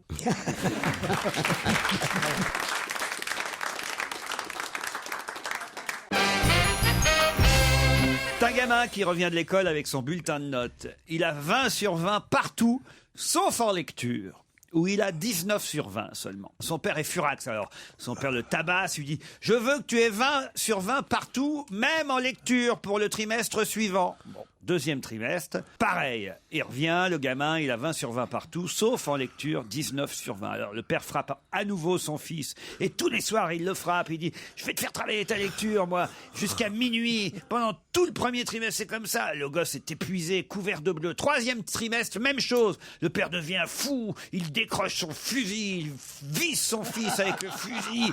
Et là, heureusement, la mère intervient et lui dit, arrête, Robert, tu sais bien que c'est difficile de lire le braille avec un crochet. Comment surnomme-t-on une femme qui sait tout le temps où est son mari? Une jalouse. Non, une veuve.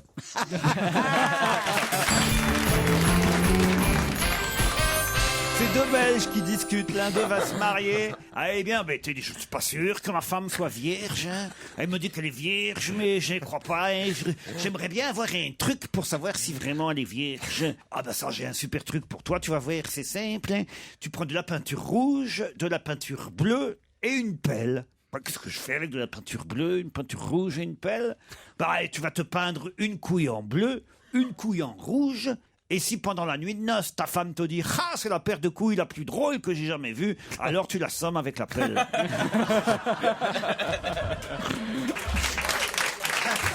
Elle est rafraîchissante. Très bien. C'est Stevie et Olivier de Kersauzon qui sont en bateau. Ah. C'est bon, tu peux t'arrêter là, c'est bon. Elle est excellente. Il y a longtemps que je n'ai pas entendu une aussi bonne. Tu donnes la marque du bateau, c'est quoi? C'est un pédalo? Et puis elle est crédible. Olivier Il est bon, hein, t'es bon aujourd'hui. Olivier invite Stevie sur son bateau. Non, c'est pas possible. Puis d'abord, ça peut pas être un pédalo parce qu'il y aura forcément un phoque. Alors, déjà. Malheureusement, Stevie ouvre une écoutille et fait entrer de l'eau accidentellement sur le bateau. J'ai une tête à avoir un bateau où il y a des écoutilles, t'as raison. Obligé par Olivier de Kersauzon d'écoper avec des seaux. Oui, parce qu'il n'y a pas de pompe. Évidemment, Stevie écope avec des seaux et il oublie de vider deux des seaux un peu plus tard. Olivier s'en aperçoit et il fait remarquer, mais t'as oublié de vider ces deux seaux-là. Pour s'excuser, Stevie lui dit, mais Olivier, tu vas pas me faire toute une histoire pour deux seaux d'omi. Titoff qui ramène sa copine chez ses parents après une soirée. Ils sont devant la porte en bas de l'immeuble. Titoff embrasse la fille fougueusement. Soudain excité, il prend un air complice. Il se penche vers elle, une main accolée sur le mur et lui dit « Chérie, tu veux pas me faire une petite inflation ?» Horrifiée, elle répond « Mais t'es malade, mes parents pourraient nous voir. »« Oh allez, il est tard, ils doivent dormir. » Non, mais si quelqu'un vient, allez, il y a personne autour. Pas question, pas d'inflation ce soir. Oh, s'il te plaît, je suis excité, tu vois bien, et je t'aime tellement. Non, je t'aime aussi, mais je ne peux pas. Allez, je te supplie, fais-la moi, petite inflation. Donne-moi une seule bonne raison, dit-elle. Alors là, Titoff se lance dans une argumentation passionnée. Ça dure 10 minutes sur les besoins, les pulsions masculines, sur la sincérité de son amour. Soudain, la lumière dans l'escalier s'allume et la sœur aînée de la jeune fille apparaît en pyjama, les cheveux en bataille, les yeux bouffis et d'une voix endormie par la fenêtre crie « Papa m'a dit de te dire, soit tu lui fais une pipe, soit c'est moi qui lui fais une pipe. En cas de besoin, maman dit qu'elle peut descendre elle-même lui faire une pipe, mais par pitié, dis-lui d'enlever sa main de l'interphone. »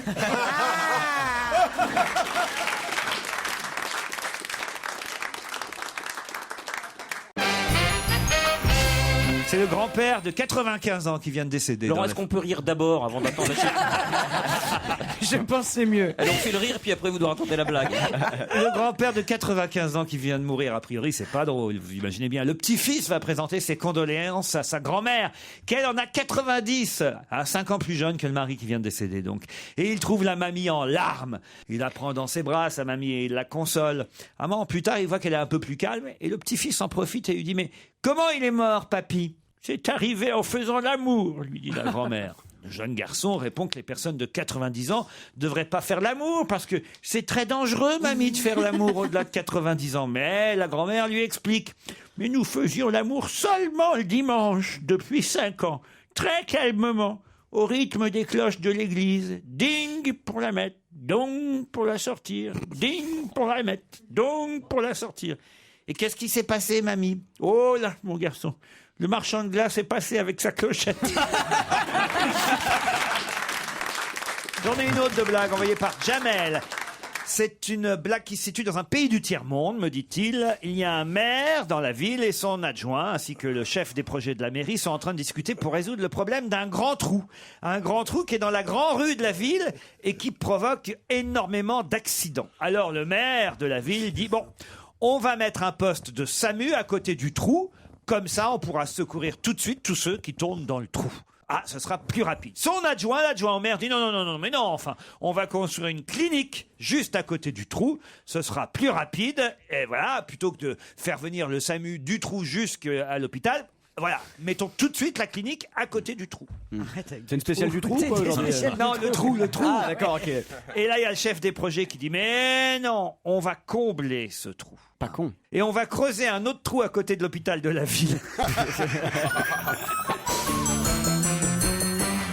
C'est deux sœurs siamoises qui se baladent dans un parc, elles sont accrochées par le bras, voilà, elles ont 25 ans, elles sont plutôt pas mal, tout ça. Il y a un mec qui les croise comme ça dans le parc, et il va s'adresser à l'une, il n'a pas fait gaffe au départ, il commence à la draguer un petit peu, et puis elle fait non, d'accord, c'est fin, monsieur, mais voilà, vous voyez, je suis avec ma sœur, tout ça. Il fait non, mais écoutez, il n'y a pas de souci, moi ça me dérange pas du tout, venez, on va boire un verre au moins dans un café. Ils vont boire un verre dans un café, ils discutent un petit moment, et puis ça va, et puis ils s'entendent super bien, ils commencent à rire, ils rigolent, et puis vraiment, je passe un bon moment avec vous. Est-ce que vous accorderiez de venir dîner avec moi ce soir dans un restaurant? Il fait oui, je veux bien, mais enfin, il y a ma sœur à côté, c'est spécial, vous comprenez bien, on est accrochés. Il fait non, mais ça me pose aucun problème, venez, on va dîner au restaurant. Donc bon, d'accord, on y va.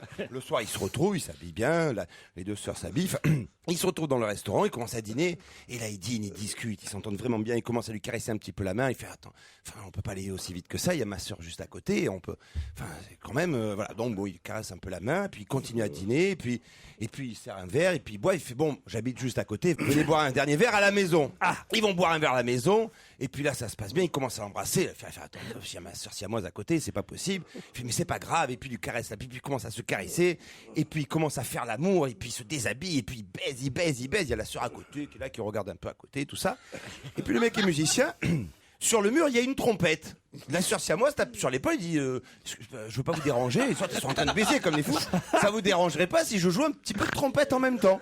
Pendant, le mec il est à fond comme ça, il baise, il fait bien sûr que non, il joue de la trompette. La nana se met à jouer un morceau de trompette magnifique, comme ça les deux ils font l'amour, comme ça elle joue de la trompette, elle joue de la trompette, et puis bon, il passe 2, 3 mois, 4 mois, les deux sœurs siamoises se baladent dans la rue, et puis elles passent dans la rue, puis elles passent, d'un coup il y a une des deux sœurs qui fait tiens regarde cet immeuble, tu te rappelles, c'était chez le mec l'autre fois là, tu te rappelles? Fait ouais, c'est incroyable. Et je dis viens on va sonner, on va lui dire bonjour. Et la sœur elle fait mais t'es folle ou quoi, tu connais les mecs, il se rappellera jamais de nous. Ah oui, je l'adore. Formidable histoire, hein. C'est un type qui rencontre un copain, il fait oh, comment tu vas, Robert? Alors, Robert dit, ben, ça va très bien, mais qu'est-ce qui t'arrive? Oh, ben, c'est incroyable ce qui m'arrive, encore. Je suis allé au casino la semaine dernière. J'ai tout misé sur le 13, Et le 13 est sorti. Bah, c'est génial, t'as gagné. Alors, j'ai gagné 10 000 euros. 10 000 euros, c'est extraordinaire. Alors, qu'est-ce que t'as fait? J'ai dit, je rejoue. Alors, j'ai rejoué sur le 13. Et le 13 est encore sorti. Bah, c'est génial, si le 13 est encore sorti, t'as encore gagné 10 000 euros. Ouais, gagné 10 000 euros. Et alors, qu'est-ce qui s'est passé? Combien de fois il rejoue? Il rejoue 8 fois. Ça fait à peu près 80 000 euros si les comptes sont bons. Et alors, la 9e fois, nous, les 80 000 euros sont le 13. Et alors, c'est le 14 qui sort. Le 14 oh, putain, mais moi à ta place, je me serais bouffé les couilles. Mais je crois que j'ai fait.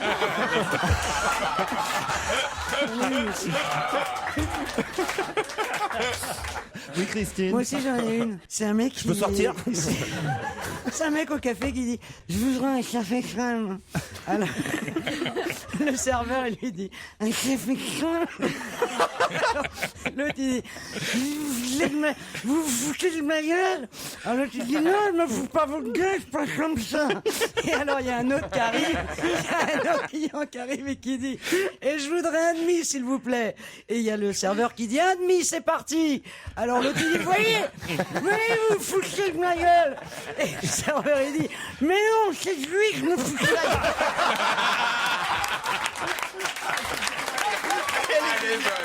Elle est géniale. Toutes les histoires drôles dont va se gêner. Un cadeau Europe 1. C'est Christine Bravo qui rentre dans la chambre de sa fille, qu'elle trouve vide. Sur le lit, une lettre de sa fille. Elle imagine le pire en ouvrant la lettre. Ma maman chérie, je suis désolé de Ça, devoir... c'est pas possible. Si, vous allez comprendre. Ma maman chérie, je suis désolé de devoir te dire que j'ai quitté la maison pour aller vivre avec mon copain. Il est l'amour de... Il est l'amour de ma vie. Tu devrais le voir. Il est tellement mignon avec tous ses tatous, son piercing et sa super moto. Mais c'est pas tout, ma petite maman chérie. Je suis enfin enceinte. Et Abdoul dit que nous aurons une vie superbe dans sa caravane en plein milieu des bois. Il veut beaucoup d'enfants avec moi. C'est mon rêve aussi. Je me suis enfin rendu compte que la marijuana était bonne pour la santé et soulage les maux. Nous allons en cultiver et en donner à nos copains lorsqu'ils seront à court d'héroïne et de cocaïne pour qu'ils ne souffrent pas. Entre-temps, j'espère que la science trouvera un remède contre le sida pour qu'Abdoul aille mieux. Il le mérite vraiment, tu sais. Ne te fais pas de soucis pour moi, maman. J'ai déjà 13 ans, je peux faire attention à moi toute seule. Et le peu d'expérience qui me manque, Abdoul peut le compenser avec ses 44 ans. J'espère pouvoir te rendre visite très bientôt pour que tu puisses faire la connaissance de tes petits-enfants. Mais d'abord, je vais avec Abdoul chez ses parents en caravane pour que nous puissions nous marier. Comme ça, ce sera plus facile pour lui pour son permis de séjour. Signé ta fille qui t'aime. Pas scriptum. Je te raconte des idioties, maman. Je suis chez les voisins. Je voulais juste te dire qu'il y a des choses bien pires dans la vie que le bulletin scolaire que tu trouveras sur la table de nuit. Alors là, Ça, c'est génial. C'est un fermier qui achète un coq sur le marché et le vendeur le prévient que le coq est... D'ailleurs, on le surnomme DSK, le coq, parce que alors, sexuellement, il n'arrête pas. C'est-à-dire, c'est marqué sur l'affiche coq DSK. Alors, j'en rajoute un peu pour qu'elle soit d'actu, tu vois. Le fameux coq DSK. Une bête DSK. Mais alors, il n'arrête pas sexuellement le coq, tu vois. Alors, il achète le coq, le fermier, et de retour à la ferme, effectivement, toutes les poules dans la matinée même, elles y passent avec le coq DSK. Mais alors, il n'y a pas une poule qui passe pas par le coq. Le coq est un peu surpris, hein. Le fermier dit bon, ben quand même. Là, il faut l'accent. Là, il faut l'accent. Le fermier dit bon, 20, 12 coq, là, on m'a pas menti. C'est pour un coq le producteur, c'est un coq le producteur. Pas une poule qui n'est pas passée sous le coq. En fermant les yeux, on a l'impression d'être à la campagne. Les coqs, on va faire attention. Oh putain, qu'il a Qu'est-ce qu'il fout à la radio? On veut sur scène. Mais ça, c'est le matin, attention. Mais le soir, vous êtes aussi bon? Non. L'après-midi, tous les autres animaux de la basse-cour, pas un animal qui passe pas tout. La chèvre, le cheval, le cochon, le coq, il a tout baisé. Tout baisé dans tous les animaux, ils sont passés. Vous faites un Giscard d'Estaing paysan. Le soir, le fermier dit à sa femme, je suis quand même inquiet pour ce coq. J'ai peur qu'il fasse un arrêt cardiaque. Il a baisé toute la ferme. Et effectivement, le lendemain matin, le fermier découvre le coq gisant au milieu de la cour. Il y a même 2 vautours qui sont déjà en train de tournoyer au-dessus du coq. Le fermier, dépité, s'approche de la dépouille du coq. Les vautours de la Nièvre. Les fameux. Ben oui, parce que quand même, son coq est mort. Il y a déjà des vautours au-dessus qui rôdent comme ça. Il s'approche de son coq pour ramasser la dépouille. Et là, il y a le coq qui ouvre juste un œil et qui chuchote au fermier. Chut, les vautours. Ça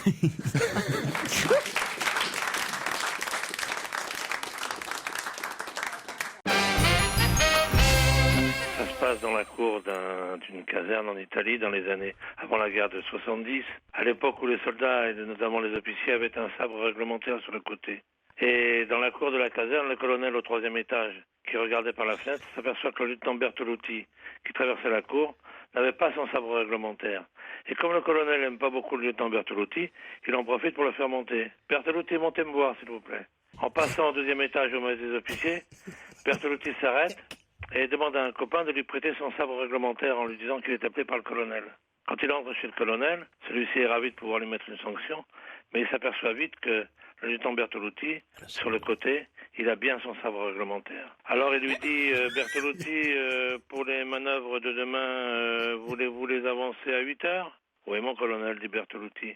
Il redescend, il s'arrête au mess, il rend le sabre réglementaire à son collègue et retourne dans la cour où, un peu dépité, le colonel se met à la fenêtre et s'aperçoit que le lieutenant Bertolucci, qui est en train de traverser la cour, n'a pas son sabre réglementaire. Alors il appelle de nouveau et lui dit « Bertolucci, voulez-vous remonter, s'il vous plaît ?» Oui, mon colonel. Bertolucci remonte, il s'arrête au 2e étage et il dit à son collègue « Passe-moi ton sabre, le vieux veut me voir encore. » Il remonte, il frappe à la porte et là, le colonel qui se frotte les mains s'aperçoit que le lieutenant Bertolucci a bien son sabre réglementaire. Alors, on t'a reconnu, Babas. Pour demain, en fin de compte, les manœuvres, on n'a qu'à les remettre à 7 heures le matin. Oui, mon colonel, dit Bertolucci, en pensant qu'il était un peu fou. Il repasse au 2e étage, il rend son sabre réglementaire à son collègue, et il redescend dans la cour. Et à ce moment-là, le colonel qui se met à la fenêtre s'aperçoit que le lieutenant Bertolucci n'a pas son sabre réglementaire. Alors il appelle le garde qui est à la porte, il lui fait « Garde, venez vite, passez de l'autre côté du bureau, mettez-vous à la fenêtre, qu'est-ce que vous voyez ?» Le garde, un peu impressionné, se penche et dit « Eh bien, mon colonel, je vois le lieutenant Bertolucci. »« Oui. Et qu'est-ce que vous pouvez dire au sujet de la tenue du lieutenant Bertolucci ?» Eh bien, mon colonel, dit le garde, je peux dire que le lieutenant Bertolucci n'a pas son sabre réglementaire. Alors le colonel se tourne vers le garde et lui dit, garde, vous auriez dû dire, il semble que... Laurent Ruquier et toute sa bande sur Europe 1. On va se gêner. Spécial histoire drôle. Je sais pas si vous vous souvenez, Christine, de l'histoire qu'on avait racontée ici, et je vous l'avais dédiée, l'histoire de la jeune ado qui laisse un mot à ses parents, où elle leur raconte des horreurs, et au final, tout ça, c'est pour faire passer, passer une mauvaise note. Et je ne savais pas, il y a Fanny qui m'a écrit pour me dire, il y a la version de la lettre en réponse. En effet, c'est le papa qui laisse une lettre pour la jeune fille en question et voilà ce qu'il écrit. Ma chérie, j'ai donné ta lettre à ta mère. Elle a fait immédiatement un infarctus et nous avons dû l'hospitaliser. Les médicaments la maintiennent en vie. Lorsque j'ai expliqué à nos avocats ce qui s'était passé, ils m'ont recommandé de te répudier. Alors tu n'es plus notre fille et nous t'avons retiré de nos testaments. Nous avons mis à la poubelle toutes tes affaires et utilisons ta chambre comme débarras. Nous avons aussi changé la serrure de la porte. Il te faudra trouver un logement, mais n'essaie pas d'utiliser notre carte de crédit car nous l'avons annulée, ainsi que fermer ton compte bancaire. L'argent qu'il y avait dessus, nous allons l'utiliser pour le traitement de ta mère. N'essaie pas de nous appeler pour demander de l'argent. Nous avons de toute façon résilié ton contrat de téléphone portable. Les jouets que tu gardais, tes instruments de musique, ta collection de CD et de photos, nous les avons vendus au voisin. Celui dont tu disais qu'il te regardait par la fenêtre quand tu t'habillais. Ah, bien sûr, il te faudra trouver du travail puisque nous n'allons plus payer pour toi ni tes études, ni tes cours de musique. Si tu ne peux pas trouver de logement ni de travail, je te conseille d'aller voir Polo. C'est quelqu'un que j'ai connu dans l'armée. Je ne sais pas bien ce qu'il fait, mais je lui ai envoyé une photo de toi et il m'a dit qu'une fille comme toi n'aurait aucun mal à vivre dans un pays du Maghreb qu'il connaît bien et où il pourrait t'aider. Enfin, j'espère que tu seras très heureuse dans ta nouvelle vie. L'homme que tu appelais ton papa. Post-scriptum. Ma chérie, c'est une blague. Je regarde la télé avec ta mère qui se porte très bien. Je voulais juste te montrer qu'il y a des choses plus graves que de passer les 8 prochaines semaines sans sortir et sans regarder la télé pour un mauvais bulletin à cause de ta petite blague.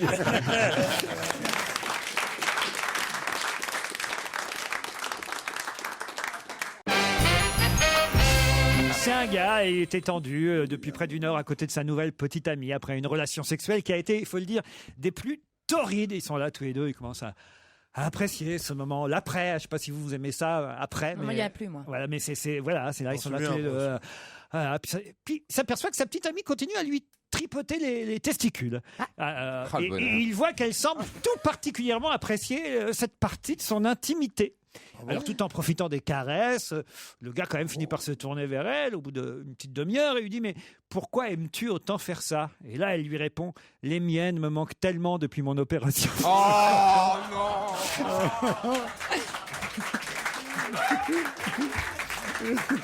C'est à la ferme. Il y a un cheval qui est très malade. Et le paysan qui dit « Va, Dieu, si dans 3 jours le cheval est pas remis, il faudra l'abattre. » Il y a le cochon qui a tout entendu. Il dit au cheval « Lève-toi, lève-toi. Lève-toi !» Le cheval est trop fatigué, il n'arrive pas à se lever. Le 2e jour, le cochon dit au cheval « Lève-toi vite, sinon ils vont t'abattre !» Le cheval ne peut toujours pas se lever. Le 3e jour, le cochon essaye encore « Lève-toi, cheval, lève-toi, sinon ils vont t'abattre !» Le cheval se lève enfin. Et heureux, le paysan dit « Pour fêter ça, on va tuer le cochon !» Moralité, toujours s'occuper de ses affaires et fermer sa gueule. C'est le pape qui arrive à Madrid, vous savez, pour évidemment les JMJ. Voilà, bravo. Il y a une limousine qui est mise à sa disposition, ça va de soi. Et puis là, ça me fait rire. Alors vas-y, là déjà tu la vends bien là, on a envie. Et le pape dit bon, il faut quand même que je montre que je suis un pape moderne, quoi. Alors il dit au chauffeur de la limousine, écoutez, en fait. Ça ne se sait pas, mais j'adore les grosses voitures et j'adore conduire. Vous voulez pas me laisser conduire? Alors, si vous voulez. Alors le chauffeur, après de longues hésitations, évidemment, accepte et le pape conduit lui-même la limousine. Le chauffeur se met à l'arrière et le pape prend le volant. Il démarre, il emprunte le périphérique autour de Madrid, il commence à pousser la voiture, histoire de voir quand même ce que la limo a dans le moteur, quoi. Et là, il se fait flasher par la gendarmerie espagnole. Et évidemment, le gendarme espagnol qui voit la photo et que ça dit. Tout de suite, il prend son talkie-walkie, il appelle le chef de la gendarmerie espagnole, évidemment. Allô, chef? Oui, je vous entends. Nous venons d'arrêter quelqu'un de très très important pour excès de vitesse. Ah bon? Les préfets de la région? Non. Tu peux faire l'accent espagnol et pas l'accent allemand. Tu nous fais une blague espagnole avec l'accent de Papa Schultz. Il pouvait pas organiser les JMJ en Allemagne, merde alors. Surtout pour Benoît XVI, c'était mieux. Alors que c'est quelqu'un d'important, non? Voilà. Que c'est quelqu'un d'important. Muy importante. Muy importante. Et non, plus importante qu'une préfète. Ah, plus importante qu'une préfète. Une ministre? Non, plus importante qu'une ministre. Une présidente de la République? Non. Plus importante qu'une présidente de la République. Ne me dites pas que c'est Barack Obama. Non, plus importante que Barack Obama. Mais c'est pas possible. Mais de qui il s'agit? Et là, le gendarme dit, écoutez, je sais pas de qui il s'agit, mais il a les papes comme chauffeur. Elle est très belle. Allez, bien. C'est Christine Bravo, elle se plaint à sa copine. Et tu sais, avec mon mec, je m'éclate pas au lit. Je sais pas. Il est bien physiquement. Il me prend dans ses bras, il me caresse un peu partout. Mais bon, je trouve pas ça terrible. Je sais pas, j'y arrive pas. Alors, la copine de Christine, écoute, dit, mais c'est une question d'humeur. Tu devrais mettre plus d'ambiance, te montrer plus sensuel quand vous faites l'amour.